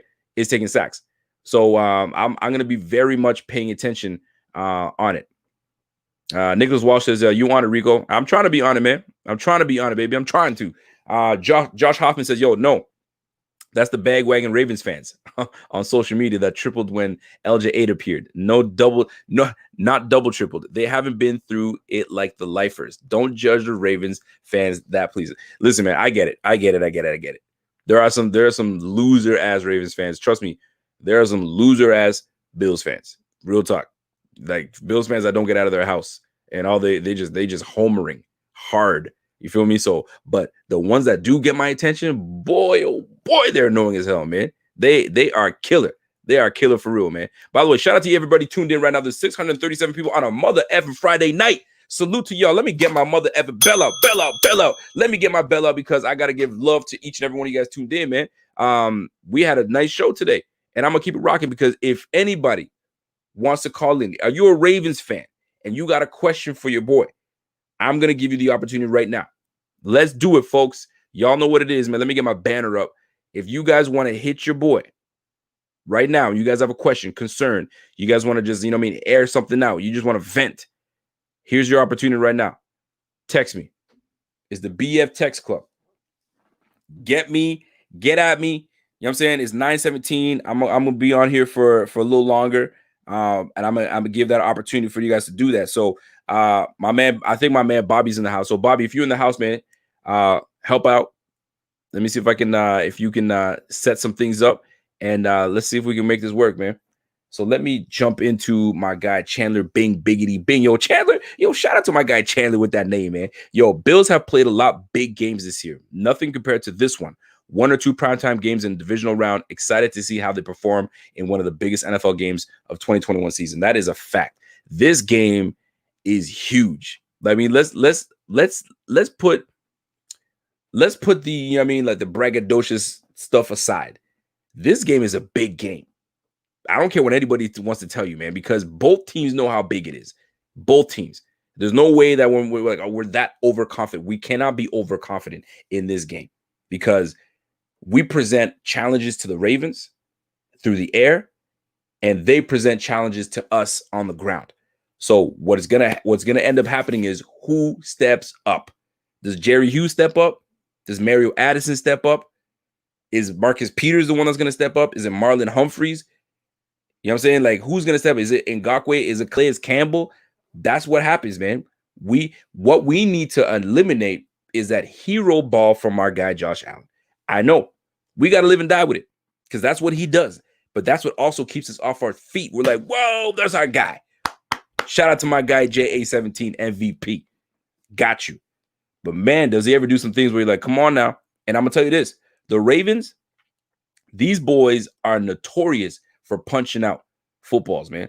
Marlon Humphreys, Peters, notorious, man. You hold that dude up, there goes that ball. So we've got to make sure that we are on top of our game. We cannot have that mess. So guys, if you want to text My man Bob, you got that? My man. If y'all want to text, come through. Text that number. We will give you the link to get onto the show, and let's get this thing popping, man. Now, in the meantime, Damon Smith says, yo, at Ryan Smith, he says that, okay, so you guys are answering each other. He said, but at least he was in the convo, unlike some people. So you guys are talking about the MVP. Listen, Josh Allen is still in the conversation as we speak. It's probably going to end up going to, obviously, our guy, Aaron Rodgers. But, yo, to be in the conversation with both Aaron Rodgers and our guy, freaking Pat Mahomes, yo, you got to say that it was a successful year. It's got to, and it's going to end in success with us taking that chip. But it starts one game at a time, and that's against the Ravens, man. The Ravens present some challenges, man. So Hollywood Brown, we've dealt with speed all year. We've dealt with speed guys. So we know how to deal with that, right? Offset that. We know how to deal with that. Secondly, we have one of the best cover linebackers in the game in Matt Milano. So Matt Milano will have his hands full. He definitely will have his hands full. He's got to redeem himself, number one, because my man Lamar Jackson made him dance in the circle, man. Did you see that? Choo choo. Milano was like, oh, there go my ankle, snatched. So he is going to come with more control when you come to and that was their first matchup. Your first matchup against someone you never played before, you got a good feel for them. Now, I got you, fam. I'm be watching the film and see what you do. So it's going to be good. And the fact of the matter is this. The fact that my guy Josh Allen watched that game over last year and was like, I can't believe I did that. So he knows what's good. And nothing better than when two teams are facing each other once again. Look at that game last week, Titans and the Ravens. Amazing game because those two teams kind of know each other. So now it's like, yo, chess game. Who's gonna come at it? Who's gonna come with it and bring it? And who's gonna put that last punch, that last knockout? So that's what it's gonna come down to at the end of the day. Who comes with it and who comes with the last punch? And right now, I'm saying we're gonna come with that, man. We're gonna be Canelo. We're gonna be Canelo. I'm saying Saul Canelo, and we're gonna make sure that we take care of business on Saturday night, man. I can't wait, man. It's gonna be a long day for a lot of us, man. We're gonna be up early. We're gonna watch a little bit of football in the afternoon, and then we're gonna face that team in the evening. So it's gonna be nice. So y'all better be tuned in for that lineup. So let me get a few people on right now because I see y'all tuning in. So you guys already know the deal, man. If you guys want to jump in, BF Text Club, the number's on there. Jump in. Y'all know how we do. We like to chop it up, and we're gonna get to the business, to the shits. So let me take my banner down and let me get my guy Jeff Green's in the building. Let me get my guy Jeff Green. Jeff Green, what it do, baby? So how you doing? First of all, I'm good, baby. How you doing, man? Doing good. I think we can stop the run of the Ravens. Okay. We have to put them in a like you said, in a well. I think Mario Addison will have 2 sacks in this game. Okay, this is what I was waiting for, Jeff Green. Give me the predictions, baby. I need that. You know I need that. Give me the fix. I think we needed to hold the tight ends to under 50 yards because, like you said, that Jack Doyle was killing us. We can't let Hollywood Brown go off for over 50 yards, but I think Stephon Diggs will go for 219 for 3 tutties. 319 for 3 tutties. Damn. Did you say 319 or 219? 319. Who? Stephon Diggs is going for 319 and 3 tutties? Yes. All right, cool. Give me something on the defense. Before you get out of here, give me something on the defense. What's going to happen on defense? AJ Klein is going to get a sack. AJ Klein with a sack? I like that. I think AJ Klein, you know what, though? You just mentioned something, though. AJ Klein's been a little silent. He actually leads. He actually is tied for the lead in sacks on the squad. Of all guys on the squad, AJ Klein is tied for 5 sacks on this team, man. That's craziness. Yo, shout out to my guy, Jeff Green, with the predictions. So Stephon Diggs goes off on the Ravens for 319 and 2 tutties. Yo, I'll take that, man. I will take that. Yo, salute to you, my guy. Big game tomorrow, man. Yes, sir. Yes, sir. We'll talk soon. That's my guy, Jeff Green. That's my guy. Let me get to the next conversation. Let me see who we got here. I got my guy, JD. JD in the building. What's going on, JD? What's up? What's going on, fam? You good? What's up, Rico? I'm love good, your man. What's show, on your brother. mind? Mad love. Mad I love it. I love it, love. man. Yo, what's on your Hey, mind, man? yo, so I got a couple takes. My first take is people saying defense seasonal. People looking at Tennessee, they're looking at Kansas City, they're bringing up clips how we couldn't stop the defense, how we couldn't stop the run. Check our stats the past 6 weeks. Milano's 100% healthy. Our other linebackers 100% healthy. Our whole team is healthy. We're gelling on the D line. When I'm telling you that he's going to scheme up to stop this run, he will shut. We're going to shock the NFL on how we shut this run game down right about now. We're about to shut it down defensively. And then I'm going to give you real talk. I'm going to give you this real talk. Then on top of that, Knox is going to Knox is going to get 100. I'm calling it right now. Knox is going to get 100. And I know it's not your favorite boy, but I'm telling you, he's going to get a sneaky 100. And then my boy John Brown is going to get met because they're going to double down safety and corner over the top of Diggs, and Brown is going to get live because Brown can run the routes and run the deep ball. Josh is not playing around. He's going to have a flawless game, no picks, 350, 3 TDs, 50 yards on the ground. I'm calling it right now. 26-21 Buffalo. Bing, bing, bing. Let's go. Yes, my guy JD came with the heat. Yo, JD, I'm gonna remember that. I'm gonna replay this shit, and then once that shit comes to man, you coming back on the show. About to happen. Oh, that's my guy JD. Yo, salute to my guy JD, man. Yo, much love, man. Much love to you, man. Have a good night, my G. Yo, JD came with that, man. Yo, I'm telling you right now, I think Matt Montgomery has put everybody on notice. You want to call this show, you better bring it. Bring that shit. I hope I didn't bust your eardrums when I bring it in that mic, man. I'm telling you, man. Somebody said Lamar's burner. Let me put Lamar's burner. I could be getting trolled right now, or maybe not. What's good, fam? What's up, brother? How you doing? Yeah, like the show, but I'm tired of this Ravens tap take. I've been hearing you say it like all week, man. And we're shit, Ravens, man. Let's go. Bring it. Let's go. Ravens, baby. Ravens, baby. It's from year one, son. Talk to me, because I want to be objective. So keep me objective. Let's talk. Well, I don't get it. Like, yeah, we put a lot into the Titans game, but we also had an easier win than you guys. It's not like we had to play the whole game. We took victory formation. You guys played 60 minutes. Like, I think the Ravens aren't tapped at all. I think this is a game where Lamar just takes over with his legs. I think that the man just does it. Like, there's some times where the guy can just take over a whole game and win it for you. And I think Buffalo is going to be focused on so many things that Lamar is just going to do it himself. So you think that your best player on your team is Lamar, and you think the Bills are just going to be focused on so many other things and not focus on Lamar? No, I think they're going to be focused on Lamar. I just think we're catching this dub. Walk that back a little bit. You know what I'm saying? Because I want you to make sense of that, because Lamar. So we have to focus on Lamar. If we cut the head off the chicken, it's a wrap. So that, and the head of the chicken is Lamar. I still think he's going to do it, though, man. I'm saying, like, Kyler Murray, he's going to rush for like 230 on you guys. And that's the thing with Kyler Murray. It's kind of tough because you got Kyler Murray. Kyler Murray's got D-Hop, you got Larry Fitzgerald, you got Christian Kirk. You guys don't have those weapons, so those are the kind of things that we have to worry about. But you guys have what? Willie Snead? Am I scared of Willie Snead? No. Hollywood Brown. I like his speed, but nobody's really fearing Hollywood Brown. Who else you got? Miles Boykins?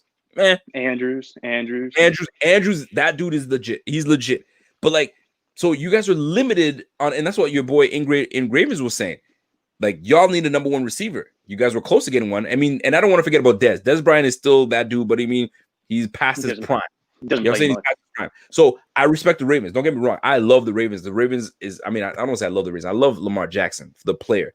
But I don't think that we're just going to forget about Lamar Jackson out of nowhere and just let him do willy-nilly. Nah, fam. We're going to bottle that bitch up, and we're going to make sure the Bills stampede, man. And when we circling on our wagon, and then we kind of just run all over y'all gonna be like, yo, wait up. We're gonna say, nah, fam, we're going to the AFC Championship, baby. Nah, Lamar rushes for 235. Ravens win 27-17. You guys have a poor day on offense. You think he runs for 235 yards? Or your team offense completely together? Nah, we rush for 400 total. Damn, you like it like that, huh? And what's the score? What'd you say the score is? 27-17 Ravens. 27-17 Ravens. You know what? I respect it. You got to stand up for your team. This is the first time we've done a show where the opposing team has called in, because nobody has the guts to call in. So shout out to you. I've been watching you. I like the show, man. I I appreciate time. that, man. Are you the Nothing one that's but always going big trust? Oh, always trust, baby. It's you. I Nah, got but you. nothing but respect for the Mafia, man. No I love, doubt, no I doubt. love the I Mafia. respect it. I respect it. Man, listen, I like your take, man. So 27-17. I really hope it doesn't become that way because that'd be a disappointment. That means offensively we didn't do our job if we only put up 17 points because we haven't done that since the Jets game where we were a little rusty and we didn't score any touchdowns that game, but we still won that game. But nonetheless, I appreciate you calling through. So salute to you, man. And it's gonna be a big game, man. So enjoy the game. Yeah. Good luck tomorrow. Yes, sir. Shout out to Ravens fan, man. He came through. You know what I'm saying? Some people would be scared. They don't want to come on here, but he did. He did his thing, man. So let me add my guy, Matt Montgomery. What's good, my G? What's up, buddy? How you doing, man? Listen, man, I'm great tonight. I am fantastic. How are you doing, man? I'm doing great, man. I'm feeling good. Getting ready for this divisional round playoff game. First one since 1995. Dude, if you're not jacked up for tomorrow, you ain't living. You ain't a Bills fan. If you're sitting on your edge of your seat, all nervous, biting your damn fingernails, you ain't a Bills fan. Bro. We are loving this. And I gotta say, much respect to the Ravens fans coming out talking all this trash because it's gonna be even sweeter when we smoke you guys tomorrow. It's gonna be so great. Oh, we're gonna be licking up tears left and right on Twitter. We're gonna be blowing up everybody's Twitter tomorrow after the game. No doubt. It's gonna be beautiful. It is gonna be beautiful. Listen, I gotta ask you though, how is your cousin? Is he still kind of hurt, or have you kind of left him alone to kind of get over it? Nah, I haven't talked to him much after the game. And for the people that are on this chat that don't know, he's talking about my cousin Quentin Nelson, all-pro guard for the Indianapolis Colts. Little name drop right there. I like it. But it was funny, man. I was texting him before the game and stuff like that. You know, not the day of, but before the game and stuff, talking about what was going on. He called me today. I sent him a nice box of 20 nice cigars. Cohiba? Cohiba cigars? Very nice cigars. Primo. My uncle texted me, says those cigars you sent were primo. Nice. He was going over my aunt's house today, his parents' house today. Dude, these guys are humans too, man. They got families. We all look at them on TV, and we kind of disassociate. But dude, he hasn't been able to see his family since Father's Day. He told me today. Yo, that's a long time, man. God, dude, and he's a close family. This is a close family. I know them obviously, but dude, he's enjoying it now. He's back with his family. They're doing Christmas today. They're smoking cigars, and he's having a good time. He actually said to me he's looking forward. He's actually, I would say glad the Bills won, but he was going to say if the Colts won, they'd be in a tough position because all those dudes got COVID right now. Shoot, really? Dude, that blows, man. Taylor got COVID. Darius Leonard got COVID. Yeah, that's too bad, man. Dude, they were all partying, not partying, but they were like F social distancing after the game. Yeah, we just lost that shit. Yo, pass me that bottle. Pass me that hand. They were probably getting after it on that plane ride home, and they were like, "Dude, we had a great season. Let's all hang out. Let's do what we can do and stuff." Yeah. But he's enjoying himself with his family now. I told him it sucked that we had, dude, and he played a prank on me. I swear to God. Swear to God, he played a prank on me because that whole goddamn stadium I was at last week, I was screaming my head off. I was going wild. Everywhere you could see, there was Bills fans, Bills fans, Bills fans. The people that were 15 feet to my right were Colts fans. Oh, he knew that. They were the only goddamn Colts fans in that whole stadium. And when I told him that today, he was laughing his ass off. I'm like, dude, you knew that was going to happen. You knew you were sitting next to some goddamn Colts fans, and we were going to I would have to hear them cheering all goddamn game. But it was awesome, man. So, Matt, let me ask you this, though, before you get out of here, because I got a whole slew of people behind. Give me a score prediction. And not only are you going to give me a score prediction, but who is going to be the X factor in our win against the Ravens? Because, I mean, we're all anticipating and we all want our team to win. So let's keep it book here.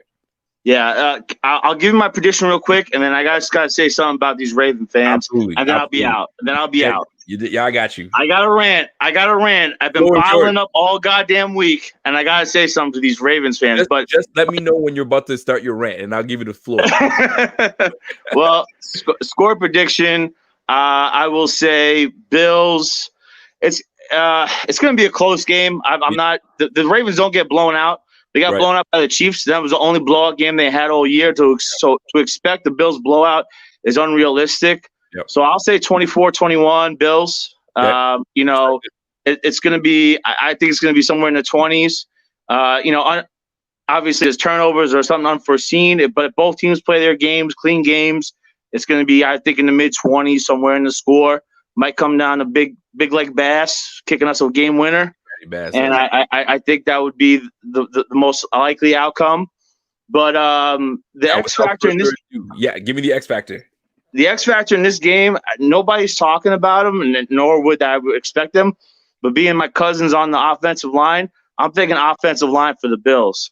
I'm thinking not the edge guys. I'm not worried about Dawkins. I'm not worried about Williams.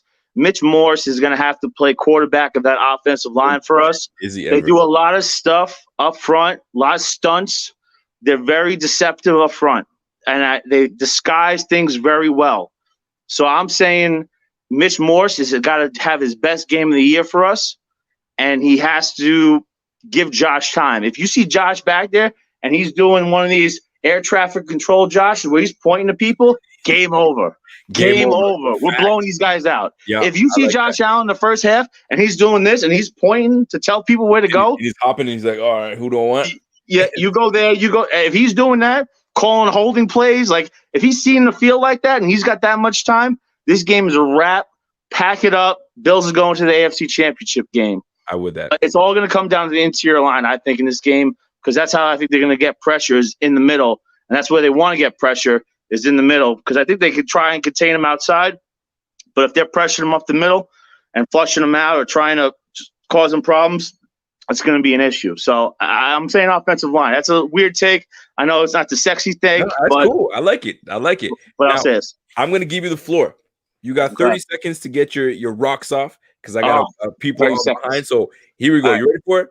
Matt Montgomery, here's your rant. Here's your 30 seconds. Let's go, baby. Let's go. Let's got it. Go.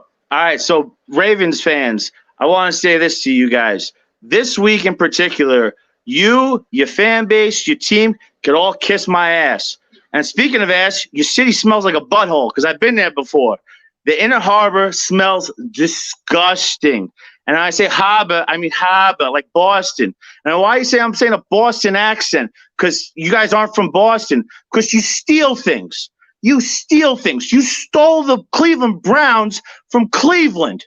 And you slapped on a new painted coat. You gave them a new mascot. And you call them the Ravens. And the only reason you did that is because your team couldn't field the team after Johnny Unitas left, your favorite player. They had to leave fucking town to go to the Colts. And your team is just a bunch of fair weather fans. You know how I know you're fair weather fans?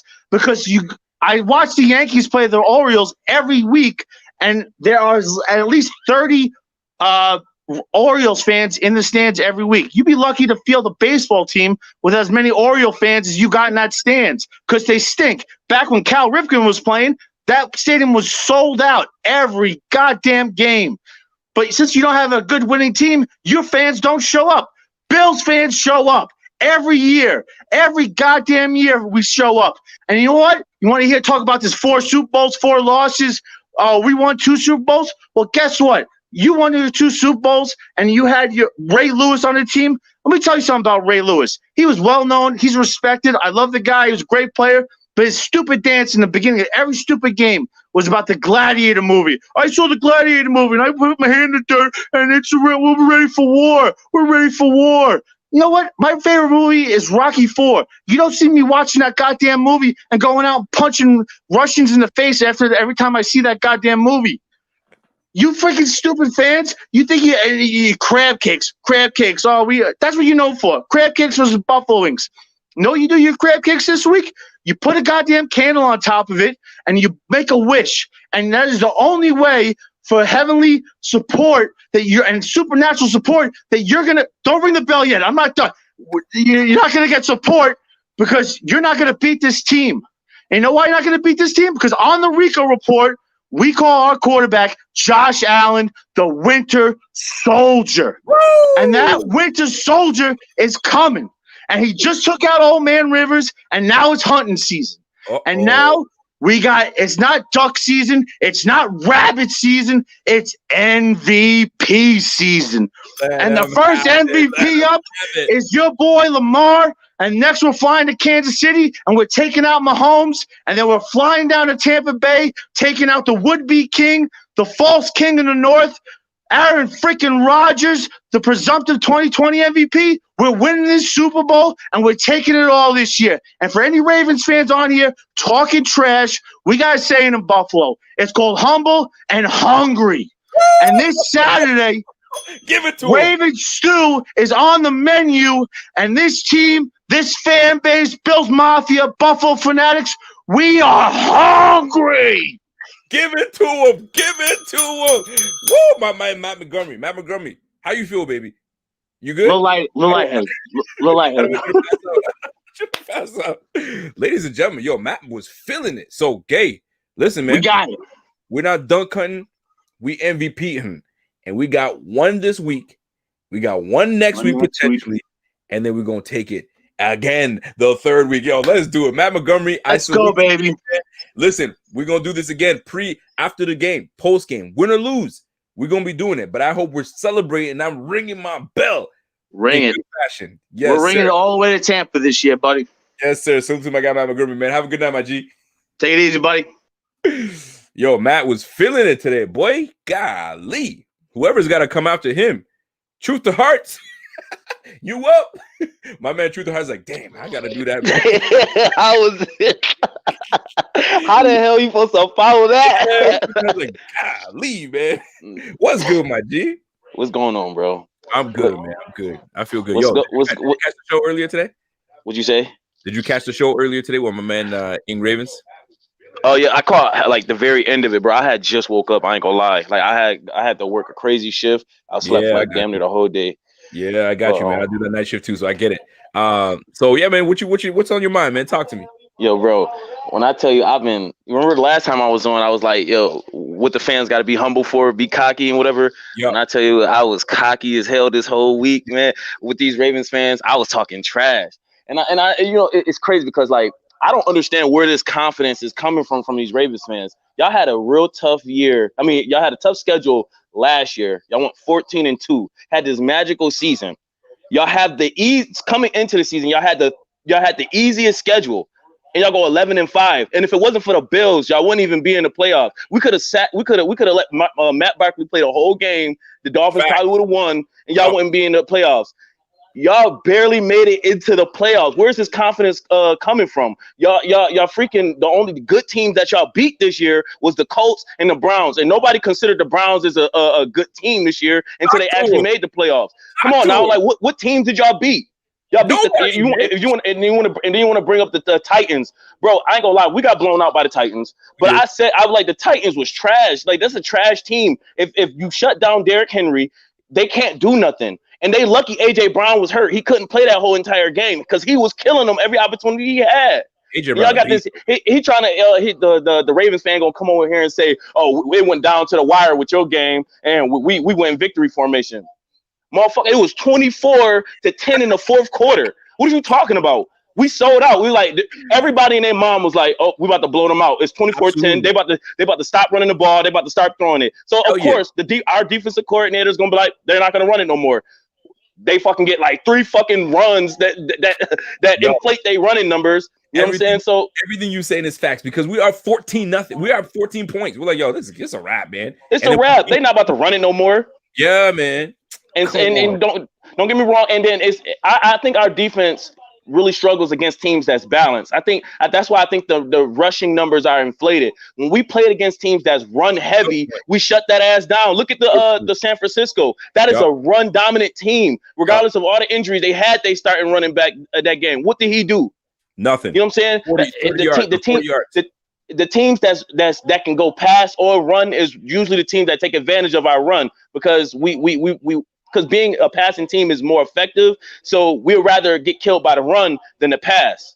You know what I'm saying? So when you look at Arizona, Kenyon Drake killed us, but what has he done to any other team? It's not that our run defense sucked, but we got to worry about D-Hop. We got to worry about all the receivers. I'd rather get killed by Kenyon Drake than D-Hop and you know what I'm saying? Like you that's what I'm saying, man. Because you know what I'm saying? So against the Chiefs, we let Clyde Hilaire run for like what 240 yards. Yeah, that's what I'm saying. So people want to say our run defense sucked. Yeah, it might suck, but look, the fact is the fact. Jonathan Taylor did nothing. He was averaging like 3 yards a carry for the most of it. It wasn't until the fourth quarter where they running game really got started. Yeah, in the beginning, our defense kind of has a tendency of letting the running game start off in the beginning.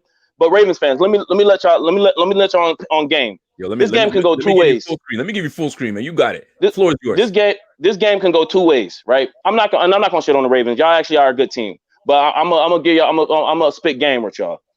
The first Patriots game, right? It came down to the wire because we had to play their game because it was windy as fuck. We couldn't throw the ball, so it was run against run. So it was a close game. What happened that second time we played the Patriots and we was able to throw the ball?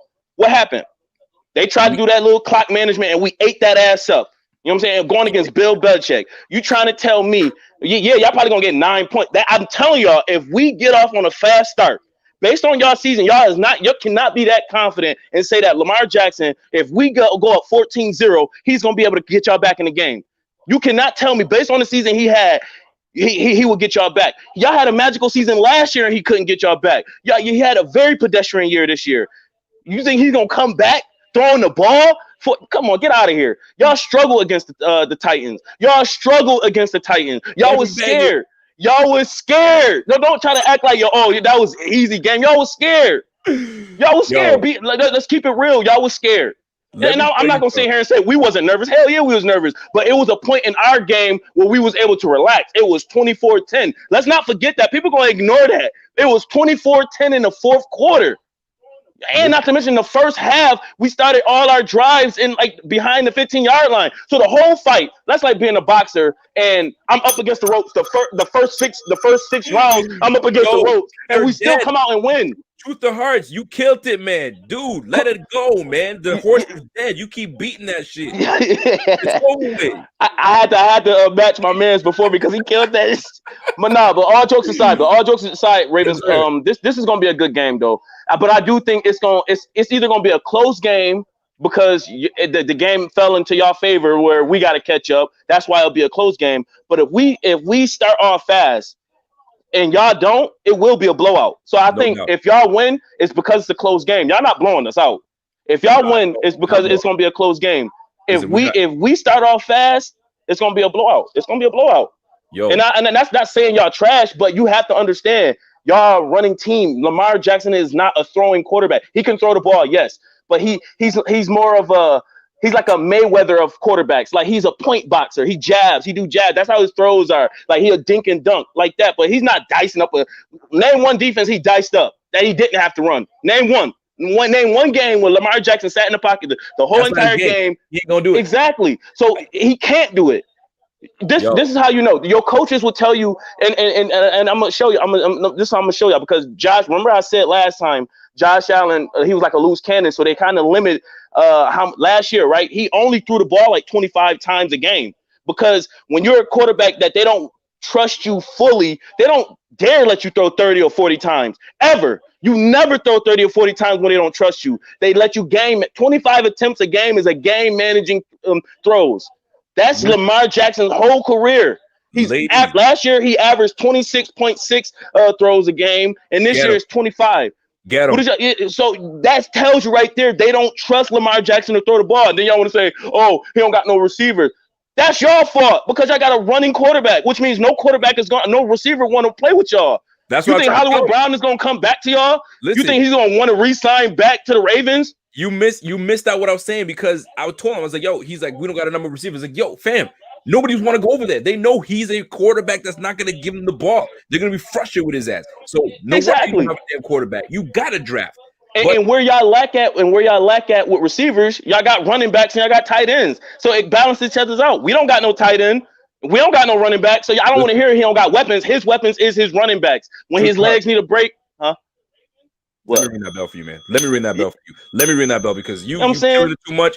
You actually outdid Matt Montgomery. I'm gonna give it to you.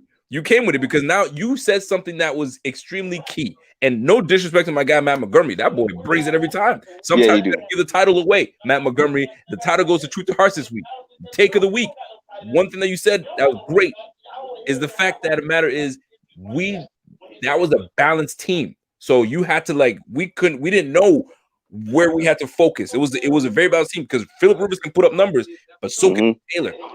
Ravens primarily run the ball. So we're gonna have a very, I don't want to say easier game plan, but a simpler game plan. Stop the run, force them to beat us with the arm. That's what's gonna happen. Exactly. Listen, I'm gonna leave it at that though, because there's more people. You came with this week, man. I give you the title. I give you. Let me put my fucking belt again, man. You got the title this week, man. You got the title. Right. To my guy, Truth to Hearts, we will see you after the game, man. No doubt. Yep. Yes, sir. Truth to Hearts came with that shit. Golly, that's sick. Dirty. God. Yo, listen, man. We got somebody else coming on. He's been waiting a while. I think he's a Ravens fan, so he's gonna represent for the Ravens. I'm gonna be nice. I have to be nice. I'm hosting the show. I got to be nice. So I got to bring my guy, Mile. Mile, you on here? Can you hear me? No, it's Mike.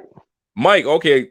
It's Mike. I ain't no Ravens fans, baby. Bills 100%, baby. Okay, my bad, homie. My Bills bad. Mafia 100%, baby. 1984. Grew up on Tremont Avenue off of Forest Ave, baby. Talk to remember them. Remember them Super Bowls. These Ravens fans are garbage, bro. How can, dude? So you're gonna shut down Diggs? Okay, nobody else has been able to do that. Nobody else has been able to do that. Okay, so you shut down Diggs.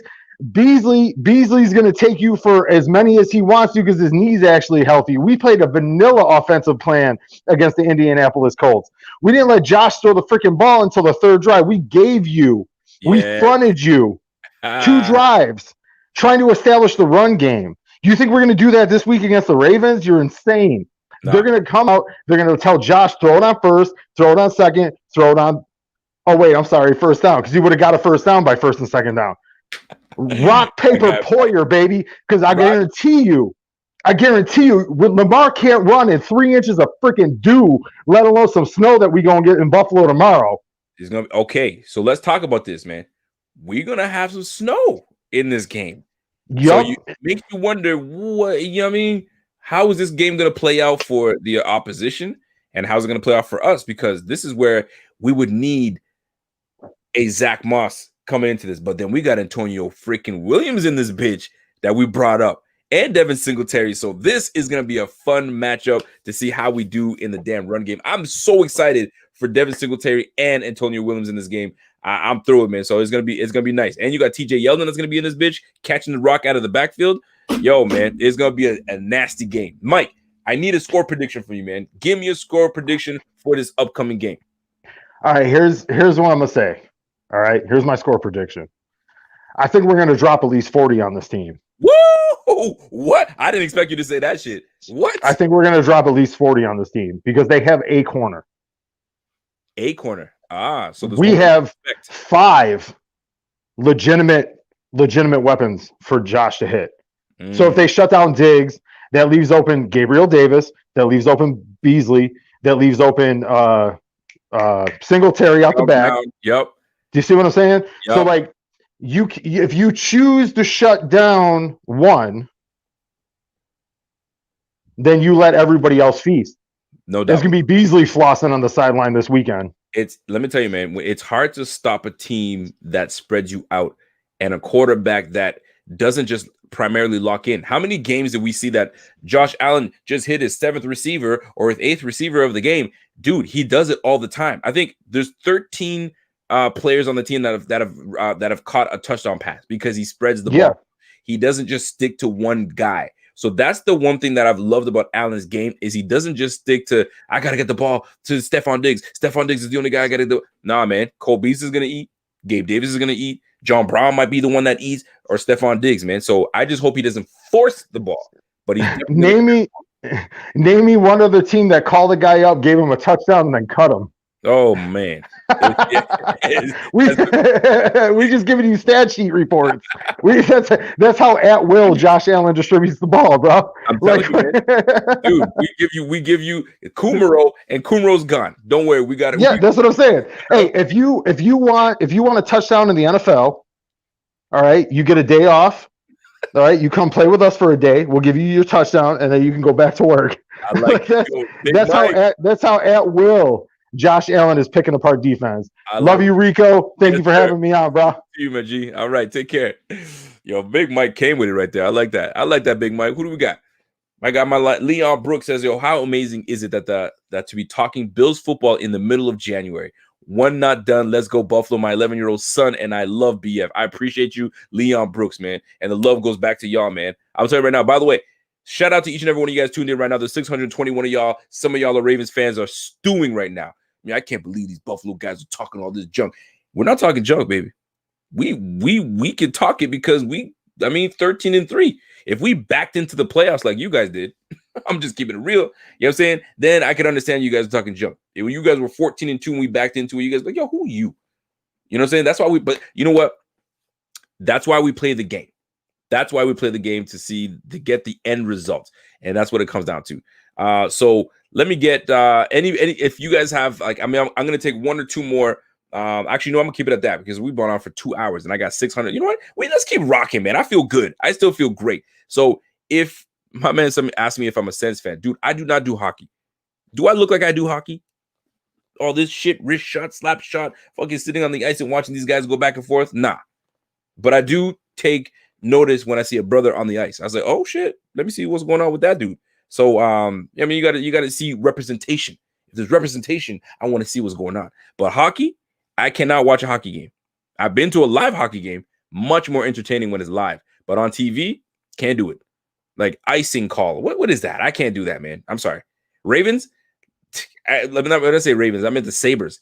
All on my damn Twitter feed is Sabres hockey. Yo, get off my shit with this hockey nonsense. I'm not trying to hear nothing about no damn Sabres.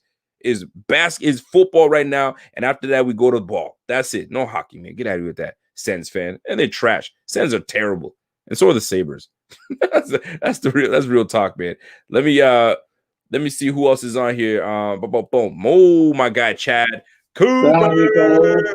What's going on, Chad? What's happening, man? Oh, not much. Talk to me. What is on your mind for this upcoming game, my man?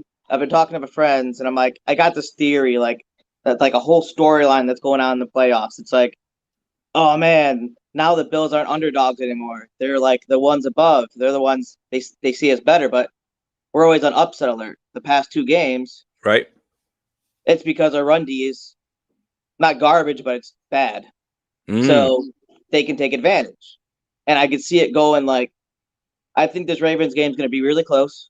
And I think it's 50-50. It's really, you're throwing a coin up and I think it's going to come down to a couple key plays, most likely takeaways.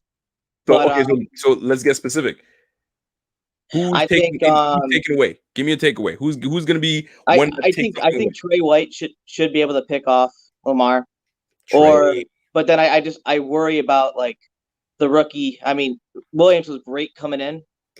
They're in a Dolphins game, but I'm not saying he has fumble issues, but I'm just worried about him because this Ravens defense is hard. They go for the punch. They do. So I'm not saying this would be a second whole NFL game. So not even he hasn't played even a full game yet. So it's gonna be interesting. But so give me a score prediction for this upcoming game. Is it a blowout for the Ravens? Blowout for the Bills, or is it a tight contest? I think we're gonna be able to semi-control the run. I think it's gonna be a tight contest because our wide receivers are gonna pretty much not wreak havoc, but get enough separation. Because even if they lock up Diggs, I don't think they're going to, but if they double team him and lock him up on that side, they're gonna have Gabriel Davis, Brown, Beasley. There's you can't stop them all. You're gonna have a linebacker in one of them. Yeah. At one point. So I just see us when we get past the Ravens. Yeah. I like that. Okay. I see the AFC Championship happening in Buffalo because the Chiefs got upset, and then another run team comes in, and it's the Bills can't defend the run, but if with a win get to the Super Bowl, they face 3 running teams. So you think the Bills are going to be facing the Browns? Is what you're telling me? That's a storyline coming up. It's going to be the same thing. The Bills can't face The Bills can't beat the run. Okay, They got a horrible run D.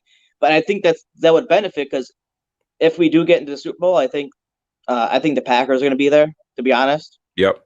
And their It's run, looking like it. their run team, even though they got Devontae Adams over there, is nothing to shy at. You know. Yeah. So. No question about it. I like that, Chad Cooper. All right, Chad. I got one question before you get out of here. Yep. I need a stat line from Devin Singletary. What stat line is Devin Singletary going to come away with in this matchup against the Ravens?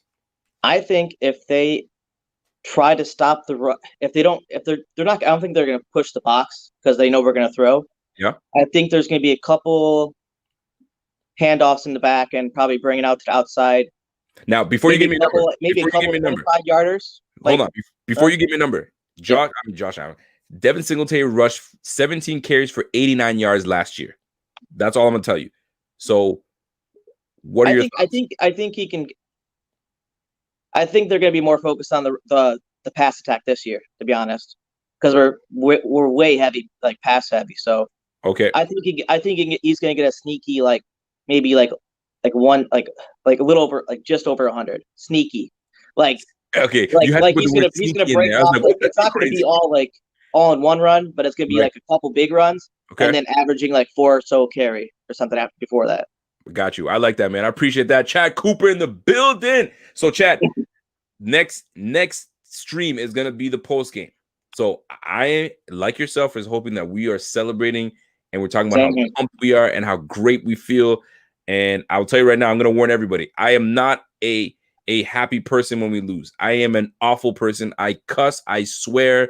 I am not I'm not team keep it clean. I am a freaking dirty mouth.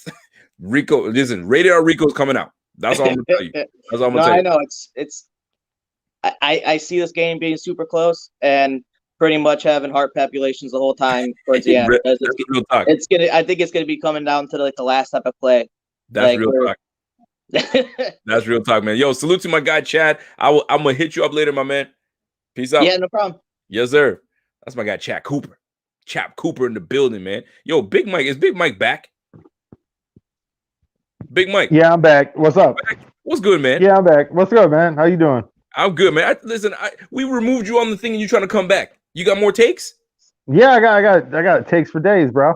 I got takes for days. This ain't the show for that because I got to move on to the next. But I'm gonna salute you and I'm gonna see you next show. All right, man. All right. Trying to sneak back on. Come on now. He tried to change his name to Big Mike. Gotcha. You ain't trying to sneak me on like that. Anyway, ladies and gentlemen, listen. We got 624 people watching right now. If you are a Ravens fan, salute to you guys, man. If you guys enjoy the channel, salute, subscribe, smash that like for your boy, because you'll probably be back next week to watch us, whether we win or lose. Because I know you guys are nosy like that. You guys be like, well, let me see what this guy's doing on his channel. I want to see how they celebrate. That's gonna be you guys. You guys want to see how we celebrate. It's cool though. We celebrate pretty nice. We celebrate. Last we celebrated, I think I had a little bottle of Veuve Clicquot, and I popped that, and I freaking almost killed myself on there. So let me see my GAN. Jay Brandy says, yo, 34-20 Buffalo. I like that score. Josh picks apart their defense, targeting Jimmy Smith and the LBs in coverage. Lamar and the running crew are held to 175 rushing total. Yo, if we could hold them to 175, fam, a team that rushes like crazy like that, I'll take it every day, man. I will take it every single day, man. Let me jump on here with my last guest, Lazaro. Lazaro, you better bring it, man. You look a little timid back there. You better bring that shit. Shout out to my guy Lazaro. What's good, Lazaro? What's happening, man? Hey, what's up, bro? So I found your channel through Ingraven, man. But you seem like a really cool person, bro. No doubt. I'm literally gonna subscribe right now to you. My man, I'm gonna give you you know what? Because you're gonna subscribe, I'm gonna give you the full screen. You better talk your shit, my G. Nah, bro. I'm gonna keep it, clean. I'm not gonna go in aggressive. Oh, I wanted some shit talking, but let me hear you. Let me hear what you got. Let me hear it. Hey, listen, bro. The Bills are a good team. You're muted. You gotta unmute yourself. There you go. You good? Can you hear me? Yeah. All right. Honestly, I don't know what the past people have been talking about that all this confidence. Like, we've literally been curve stomping teams these past few weeks. And that we can't come from behind. We just came from behind from the Tennessee game with one of the best rushers. They're talking about Devin Singletary is gonna do something. What did we do last week to Derrick Henry? 18 rushes, 40 yards. Yeah. Let's chill out. All right. And the Bills run D is not that good. We literally put up 3,000 yards this year. The best rush team. Lamar, I'm gonna say running quarterback. He's a dual threat quarterback. Let's get that straight. He can make every throw. It's just about consistency. It's consistency. He can make every throw. And that the Ravens don't what's it called? They don't trust Lamar. Of course they do. They don't ask him to throw 59 times or 30 times because we don't have to. Right. Because we can run the ball as well.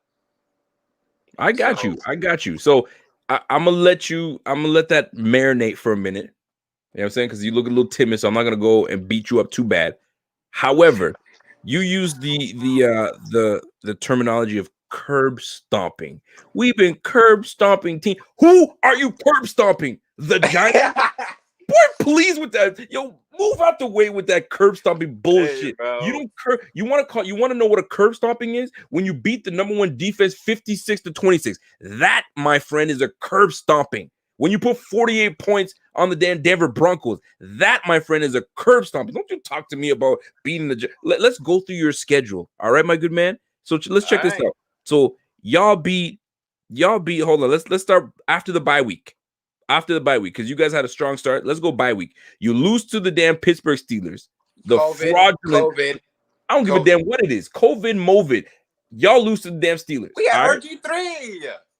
And what? I don't give a damn, man. Y'all beat y'all old man Ben.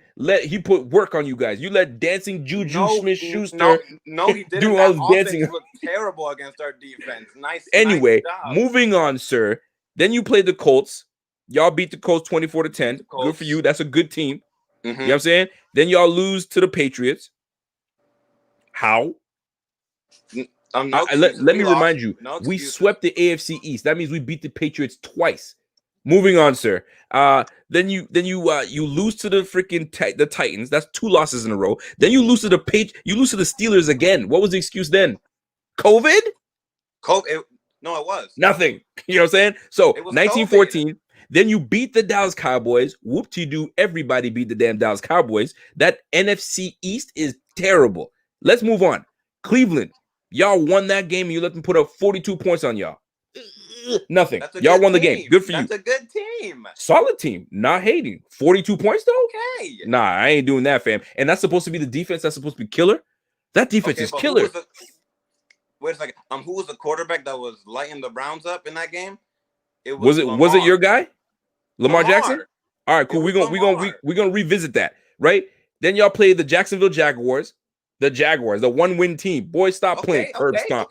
Okay, y'all play the Giants, and then y'all play the Bengals, and the Bengals fucking laid down. They laid down. So let's go back to that game when y'all played the Cleveland Browns. All right. So let's go back to that game. Now, what did Lamar Jackson do that game? Because I don't know. I'm looking at the box score to see what he did, because that's the only thing I can tell with a high scoring game like that. So Lamar Jackson went 42 points. That's hold on. No, he had major numbers. Lamar had huge numbers. Check this out: 11 completions for 17 for 163 yards. What? That's the thing. Josh Allen puts that up in a quarter. We don't have to pass. We don't have to pass like the Bills. That's not one touchdown. We don't have to pass. Sacked 4 times. You know what I'm saying? Boy, please, man. Let's look. Trace McSorley even got in the game. Let me see. Lamar Jackson had 13. He had 9 rushes for 124 yards. That's where he does his damage, running the ball. So when we're a running team. When we put the clamps to my guy, then we're going to see how he's going to throw it up. Then we're going to have 11 completions for 17 yards. That's the Lamar we want. We want that guy throwing the ball, but we don't want 17 completions. We don't want the attempts. We want up to the 30 attempts. 30 to 40 attempts. Give me Lamar Jackson throwing the ball 40 times. It's a dub for the Bills. I'll say that right now. That's not happening. He's not throwing it 40 times. You think that we're not going to be able to run the ball? Oh, you guys are going to run the ball. You won't be successful. Weather against the Buffalo Bills' terrible run defense? Hold on a second. Yo, hold that thought. I got to give a shout out to my guy, William Reddick. William Reddick. Welcome to the Bing Squad. You know what that is? Because we're going to be ringing that bell all damn day against the Ravens. Ringing that bell into the end zone. Bing, biggity, bing. And all you're going to hear is the shout song. The bells make me wanna. That's all you guys going to be. Nah, bro. It's going to be yo. opposite, bro. But in all seriousness, though, and jokes aside, it's going to be a battle. It's going to be a huge game. Massive game. And like nobody can really say. Somebody said, "Shut up, Bruno." They're calling you Bruno Mars. I think that's what it is. Anyway, yeah. Big game. No matter what, I think it's gonna be legit. Y'all got a good squad. Let's keep it a buck. Y'all got a good squad. It's just gonna be the Bills. It's a good matchup. We air the ball out. Y'all are good against stopping the run. But you know what I think that is gonna be where we take full advantage of you. People are not talking about it, but I think Peters is going to get eaten up by Diggs. If you guys leave Peters and Diggs one-on-one, it's over. It's a wrap. You do not want that smoke. You don't want that smoke. Marlon Humphreys had a hard time last week. You know that, right? He had a hard time against a receiver that's less than Diggs. Diggs is the better receiver. It was okay. I mean, give up like one touchdown. Fam, he was getting beat like a rented mule. Did you see that? Say again? From PI? PI what? From John Brown. John Brown pushed him and he caught the touchdown. You know what John Brown does? Marcus Peters. You know what's gonna happen? Here's what's gonna happen. Marlon. Marlon Humphreys. You know what Marlon Humphreys is gonna have? Marlon Humphreys is gonna be chasing. He's in chase mode, and you know what he's gonna see? He's gonna see little feet doing this and smoke behind him because he's gone. If I'm even, I'm leaving. No, yo, fam, you're underestimating. Bro. Okay. Listen, you're man. Bugging. I'm a Lazaro. I'm gonna let you be. I appreciate you coming on because a lot of people don't have the guts to come on. But salute to your team. Salute to you showing out. And subscribe and tell all your homies to come through, man, because this is one of the more banging channels that's out there. So I appreciate you coming on, my man. All right, bro. Take care. Yes, sir. Good luck tomorrow, man. I better see your ass tomorrow. I will. Hey, bro, I'll be here. I promise. I'll be here. Yes, sir. I appreciate that, man. Let's go. Yo, sometimes you gotta have fun. That was fun. I mean, I could have roasted him even more, but I mean, shit. What you gonna do? What you gonna do? Somebody else wants to join, but I'm not sure if my man's connection is legit, and I think he's a Ravens fan as well. So, yo, if Ravens fan dare come on and bring the smoke, come with it. I'm prepared. I feel bad because I was supposed to be on with my man Dan. Dan needed that. He needed that. You know what I mean? That 1-2 punch right next to him, man. We could have been Sydney and what's what I mean? And White Man Can't Jump. Sydney and what was the partner's name? You guys. For those that are old enough to remember that movie, I think it was Sydney and somebody else. I can't remember what it was, but it would have been me and Dan, man. We could have went toe to toe with whoever, but it is what it is, man. It is what it is. So, folks, I think that's about it from me. It was a great time. Salute to my guy Ingravens, and for coming through. I think he represented well for his squad. He came through, was clean. He was team keep it clean, so that's what's up. And we go from there. But hold on a second now. We got somebody that wants to join. So I guess we're not done yet. There's still 600 people watching from YouTube right now. So we're gonna keep it rocking. So who in the F is this? This guy's name is Zane. From the sounds of it, he may be a Ravens fan. Zane. Buffalo guys aren't called Zane, but I could be wrong. Let's find out. Shout out to my guy Zane. Zane, are you a Bills fan or a Ravens fan? Oh, he's a Bills fan. My man. Zane. What's good? Yo, what is up? What's happening, man? You good? Oh, this guy give him the hair flick. I see that, son. I'm surprised you actually got me on here, yo. I love this. Well, listen, man. You better bring your fucking take, baby. Let's go. Talk about it. What's on your mind? Oh, hell yeah, man. Gotta rep the Diggs. Yes, sir. Yes, sir. Yo, bring your take, man. What do you got? What's on your mind? Talk to me.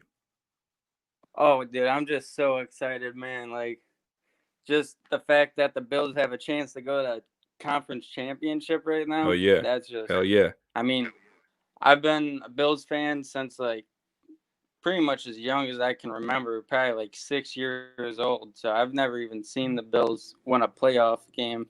And to see them do that last week, that was just amazing. Amazing, right? How old are you? I I turned 19 a couple months ago. So nice. Happy birthday. Happy belated birthday, man. 19. That's a young man. Hey, thank you. But yeah, I mean, I really hope Allen can just go out there and do his thing. You know, just keep slinging it. Yep. You know, avoid that blitz stuff, all that. No doubt about it. Now I need a score prediction. Yo, your hair's fine, man. You good? Oh, you sorry, good? Your hair's sorry. fine. Thank you. So give me a score. Give me a score prediction. What do you got for this game? I'm gonna say 28. 31-28 Bills for sure. 31-28 Bills with a 3-point win. I like that. I like that a lot. Yep. So a few people are talking about Bass giving us a freaking game-winning field goal. That would be dope. If that's how it is, the rookie brings us out of that AFC divisional game, man. Yo, I love that, man. So Zane, I appreciate you tuning in, man. Much love. Thank you. Your hair looks fantastic. Let me come on. Yeah, man, no doubt, man. Yo, as long as you keep telling your friends to come join Buffalo Fanatics and y'all support the merch, that's all that matters to us, man. Appreciate that, man. Yeah, I just got a Buffalo Fanatics hoodie. Oh shit! So. Salute to you, my guy. Yeah, I appreciate that. Gotta get Yo, those merch up. Yes, sir. Yo, so when you get that merch, take a picture and hit me up on Twitter so I can blast that shit and let everybody know what's good. Sure. All right, man. Have a good night. Yeah. Yes, sir. That's my guy, Zane from Buffalo. Let's find out Cole. Where's Cole from? Yo, Cole. Yo, what's everybody doing the hair thing? What's going on, fam? Oh, my bad. It's just weird. It's inverted now. It's cool. You straight. Unless you want to flip it. You want to flip it? Good, bro. No, I'm chilling. Yo, where you from, man? I'm from Baltimore. So shit. So I just want to say, I found your page, obviously looking in, you want to see what people in Buffalo are saying. Get ready, be prepared. Because I want to be like, oh, they over there talking shit. Like, they really think they're going to blow us out like that, Because, like, how fan would I be if I didn't think my team was going to win, right? Of course. Yeah. Of course. So when you came through, were you like, oh, man, they're not even talking shit? Yeah, that's why I was like, I thought it was going to be a little bit more. So I respect, I would talk with you. You're cool. So. I mean, I try to be. I try to be. I mean, don't get me wrong. I can talk my shit, but I'm gonna talk my shit way after when we whoop that ass. Then I can like, yo, Ravens fan, big trust. That's what I'm gonna do, man. Yeah. I'm like, yo, speaking of big trust, yo, what's up with Ingram? Where's he at? Well, he was hurt a little bit, but because the one last Ravens fan that came on here, he sounded like he kind of didn't know everything he was talking about. So that's why I felt like I had to step up. Because that one game you were talking about, the Browns game. You were saying, he let up 42, only won by 5, it's 47. But he didn't say anything about how the fact that Lamar wasn't in the game for 3 whole drives and we didn't score, and that's what let him back into it. If Lamar never goes out of that game to go take a poop in the locker room, it's not a close game. You know what, though? Chase did his thing, man. He kept you guys in that game.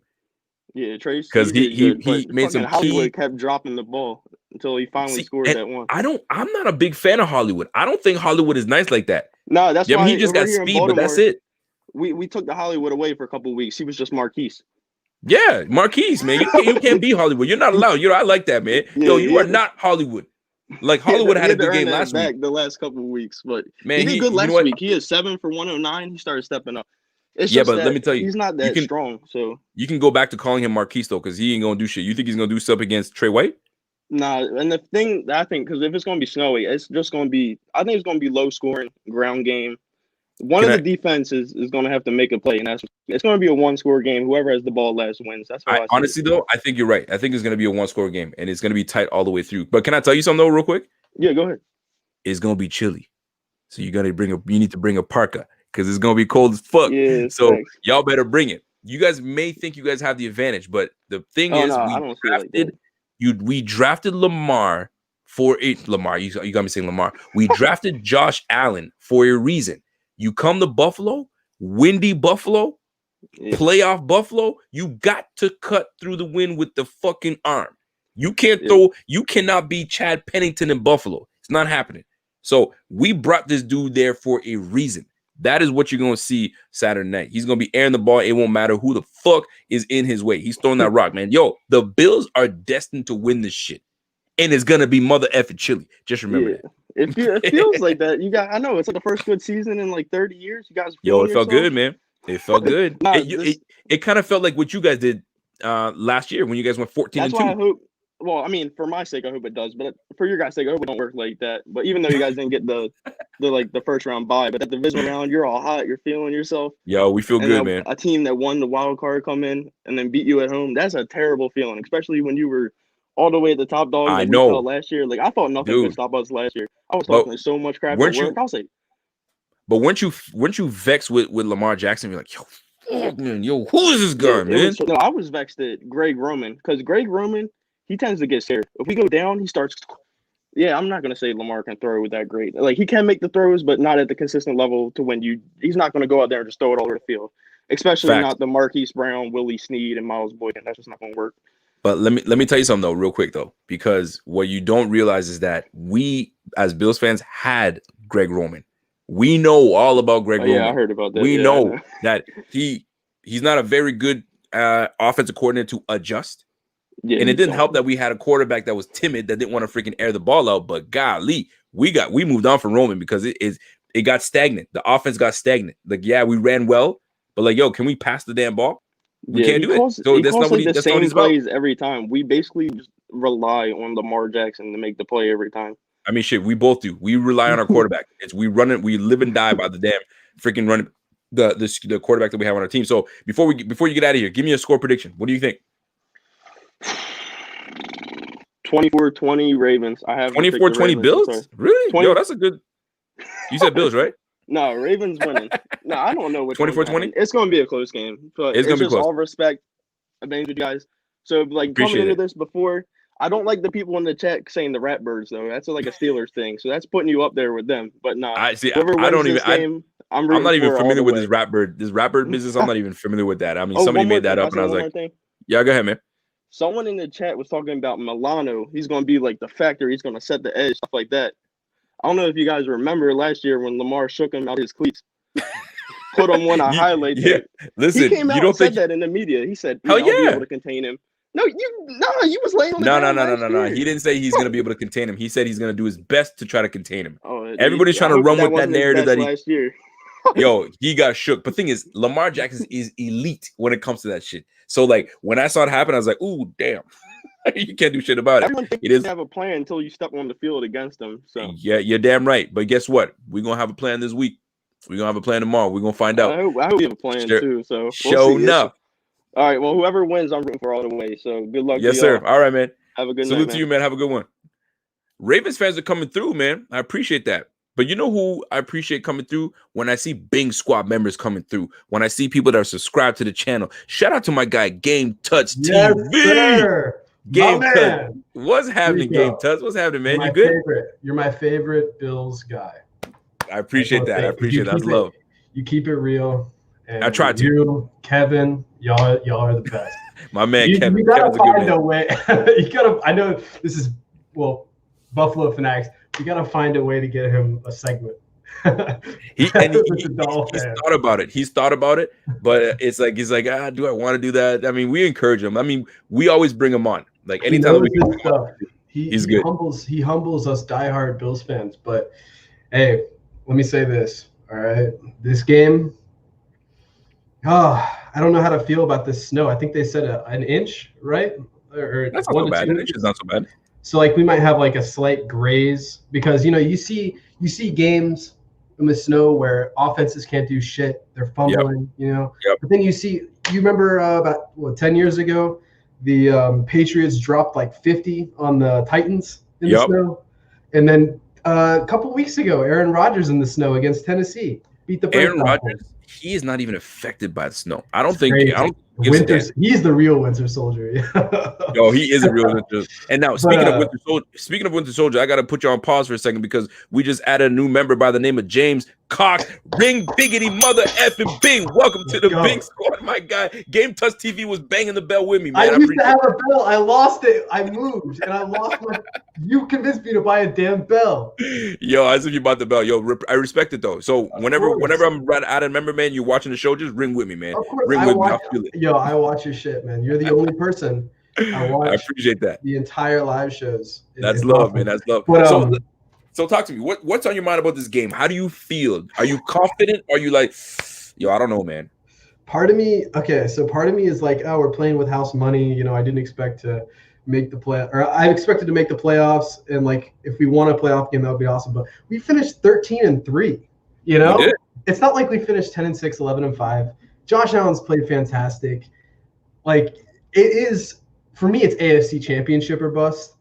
KC is, oh God, I don't know. I can't imagine anybody betting against them, you know, because look at what they've done in the playoffs. I mean, they've gotten people jump on them and they come back every single playoff game. They came back in double digits. So I can't trust anybody to beat them, including our Bills. But this game, man, the smart fan, the Dull fan, the Kevin Gerard in me says that this is a really bad matchup for the Bills in the snow. You know, Josh Allen, he does have a big arm, but we got to be aware that, you know, bad weather games, unfortunately, hasn't been his thing, which is expected for a quarterback that throws the ball a lot. And the Ravens running attack is, you know how it is. We know how it is.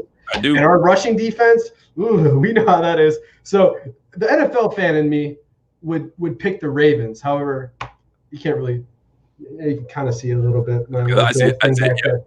Yeah. The Bills fan in me says we can win this game because, you know, obviously if you go back to last year, you know, the Ravens got their asses kicked by the Titans. Yeah. And then obviously this year, you know, the Ravens, I don't know how they won that game. They repaid them. So how do you 18 carries for Derrick Henry? In a 20-13 game. Sorry, that really aggravated me. But anyway, Bills. I get it. Last year, Josh Allen was a below-average passer, straight up, and Lamar Jackson was unanimous MVP. Yep. I don't want to say the tides have turned, but Lamar Jackson has, just like Russell Wilson, he has cooled off. They let him cook, and I want to say he's burnt because Russell Wilson burned. Yeah, he played like trash. Not great. But Lamar Jackson is not nearly as good as he was last year. He's still really good, and Josh Allen is. I mean, good God, he exceeded everybody's expectations. You know, I can see us winning this game, airing the ball out. Yeah. I'm nervous, but if we can try and make Lamar Jackson in that Ravens offense beat us with his arm, I think we've got a chance. Because as our boy just said, you know, he ain't gonna do shit with Miles Boykin, Willie Steed, and Hollywood Brown. You're damn right. You know what? Mark Andrews is a good player, but I mean. I'd rather see if we lose, I'd rather see Mark Andrews, Hollywood Brown, they go off. Yeah, they go off. And I'm like, you know what? It proves that Lamar Jackson can do the job and so on and so forth. But I don't think he can against our defensive backfield. Exactly. And he didn't have that good of a game last week. He can kick rocks. Throwing the ball, I mean, he more or less played about as well as he did throwing the ball in the past two playoff games where trust me when I tell you, I know exactly what you're saying. So let me get this out of you before I get off here with you. I need score prediction, and I need Josh Allen's stat line. Josh Allen's stat line. Okay. Score prediction. Like I said, this is I'm a Bills fan. Oh, I love the Bills. They this year, man. They make me so happy. Life, liberty, and the Bills football. I love it. Love it. I'm going to go Bills win this game. I'm going to say, let's go scoregami. Let's say they win 29-22. I like that. 29-22. Never happen again. I'm going to say Josh Allen. I'm going to say he throws, let's go 19 of 30. Okay. All right. 240 yards, two touchdowns passing, 1 interception. Mm-hmm. And let's add 40 rushing on the ground. So 2 touchdowns from Josh. I'm gonna write that down. So he said he goes 19 for 30. Yep, 240 around 240, 2 touchdowns, 1 interception. 1 interception, and he runs for 40 yards rushing. Yeah, because I think it might be a little too hasty to think that Josh Allen's. I like it. I like it. You know? I'm with it. Listen, Game Tuts TV. Max from Dayton, baby. I listen, man. I appreciate the love.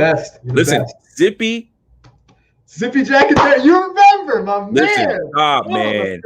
Listen, shout out to Zippy Jack and Dare. Who is Zippy Jack and Dare? Who? What are they? Who are they? So they are my 3 of my closest friends. In college, and they would always see me watching your show, and they would hear. I got the bing, bing, bing. I kind of stole that, and I say it. I think They might actually be here. I kind of stole that from them, or from you, sorry. And I say it all. I used to say it all the time. Okay. So I had a little friend group called the Bing Squad. I love it. It was awesome, man. But I think they might be here. If you want to say hi to at least. I'll say hi, man. Yo, listen, I'm gonna take a call from another person, and then you bring them on. Go ahead. I'm gonna keep you on there. Perfect. I'm gonna see who's next. AB. Oh, we can go three-way if we like. AB. What's up? Are you there, AB? Yeah, I'm here. Talk to me, man. What's the word? Hey, what's up? I've seen you stream for a couple weeks. You pretty good streamer. I appreciate that. Appreciate the love. And I'm a Colts fan, man. That was just I gotta say something. That was a tough loss. It was a tough loss. It was a tough loss, man. I gotta give it to you guys. Are you still hurting? Huh? Are you still hurting? A little bit, but you gotta look to get past, What's he think of the game this weekend? You gotta weekend? to get past by it. Okay. Well, listen. Hold that thought. Okay, I'm gonna put you on hold. I'm gonna just salute to this other crowd. Stay right there. Yo. Who's that? Zippy? So this is Zach. Unfortunately, Zippy's not here right now. But where's Zach? Yo, Zach, show your face, man. Show your face. Show your face, bro. There's Zach. What's good, man? And then there's Jack in the back. Yeah, we can call him Jack. Yeah. I'm Jack. He'll go by Jack. Yo, salute to you guys, man. He's a Saints fan. He doesn't watch football. Fuck the Saints, and my man. If he doesn't watch football, then you should get him to be a Bills fan. But yo, I don't trust the Saints, by the way. Wait, are we on? I don't trust now? I don't trust the Saints either. How many people are watching? No, and because he's. Listen, I can't talk to somebody when I'm talking to the chest. Bring his ass down so I can see his face. 3-0 and just sweep him the entire season. And now I'm iffy on it. If the defense doesn't play well, if we don't have any pass rush, we are fucked. The Saints are screwed if there's no pass rush. Well, you guys are losing this weekend, so nobody cares. They're sussed out in the playoffs. They play like shit in the playoffs.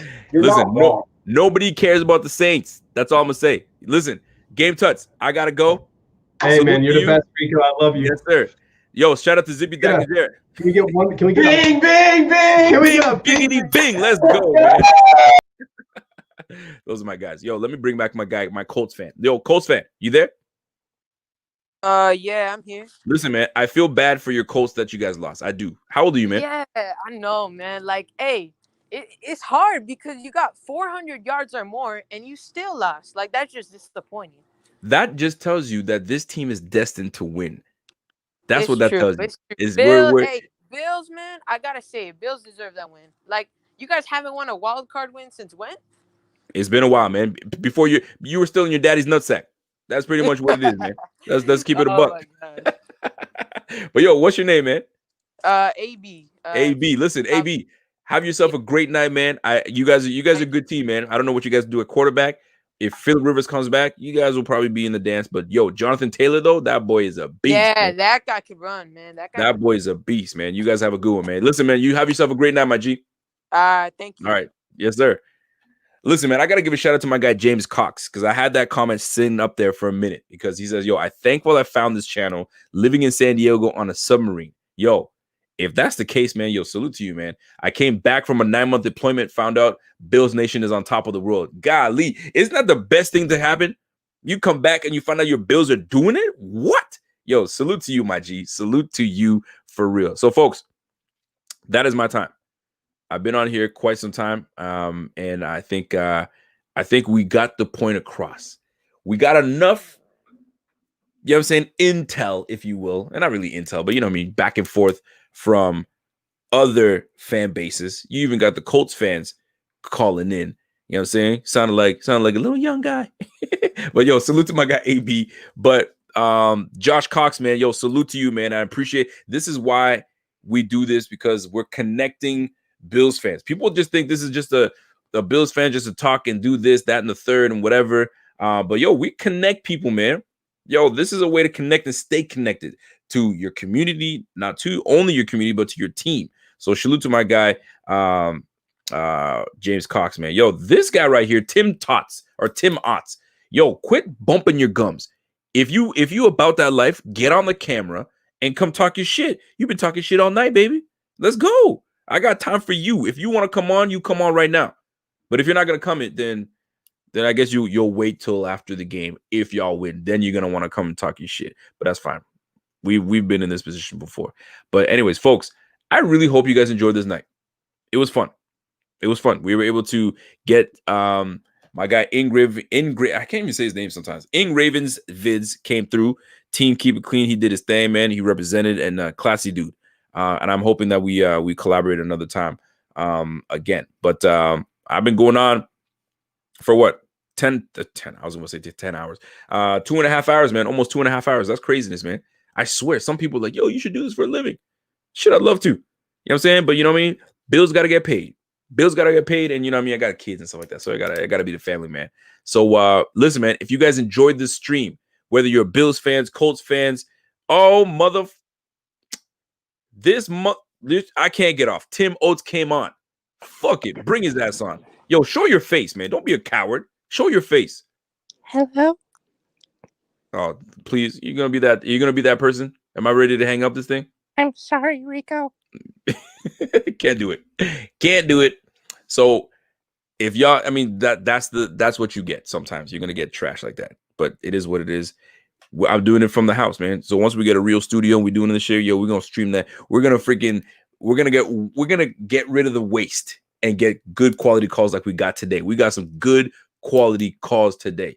And I really appreciate that. Coming from the Buffalo Fanatics is love, man. So, folks, that is my time. By the way, if you guys enjoyed the new intro, or you guys don't know about the new intro, we got a new intro. Shout out to my guy, John Davila. He came through and held it down for your boy. So, listen, you guys enjoy the rest of the night. We have a huge game tomorrow. My goodness, it's going to be a massive game. A massive game. And don't forget, go upstairs. Do yourself, you know, I feel like I should have brought it down. But I gotta talk to y'all, man, before I get out of here.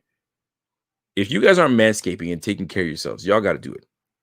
And I've said this before, I'm gonna say it again. Let me take my banners down. I need y'all to see this for what it is. I know we're in COVID times and you're told to stay home, but I know some of y'all are sneaking out to go and see that certain someone. You know what I'm saying? Ashley's, you know what I mean, running down the street or getting on the bus to go see Jimmy. You know what I'm saying? And little Tommy is going to see his little flex. You know what I'm saying? Sandy, whatever. But sometimes you're on the go. And sometimes you may not be as fresh as you want to down there. That's why you got to get your crop wipes. Yes, folks, your crop wipes. You go on a date and you take your person back to your place and they say, hey, can I use your washroom? You think they're just freshening up? No, sir, they're not. They're cleaning the area. Females do that a lot. So why can't we? That's right. Manscaped has something called the crop wipe. It's for the fellas that are on the go, that need to get clean down there, a little fresh, so they can go handle business. So I'm hooking you guys up. Let me tell you something, man. Go to manscaped.com. Get yourself 20%. Free shipping. I'm helping you guys out here, okay? You get free shipping, and all you have to do is put in Fanatics as the code, and you get 20% off. You don't have to get the kit. If you kind of low on the funds, it's cool. Go get yourself your Manscaped, and you're good to go. I'm trying to help you guys out. Tell them Rico sent you. Tell them Rico sent you, man. So, that being said, I hope you guys enjoyed the show. I really had a great time doing it, and we're going to do this again tomorrow. So until next time, it's your boy. You guys know what it is, right? And I'm gone. Ladies and gentlemen, we are tuned in to the Rico Report. I really don't know what to tell you. That game was insane. Welcome to the Big Squad. Shout out to the Big Squad. Ladies and gentlemen, Welcome to the Big Squad. welcome on a very special evening to the Rico Report. We are here. He is our team. This is the Buffalo Fanatics. Bing, bing, bing, bing, bing.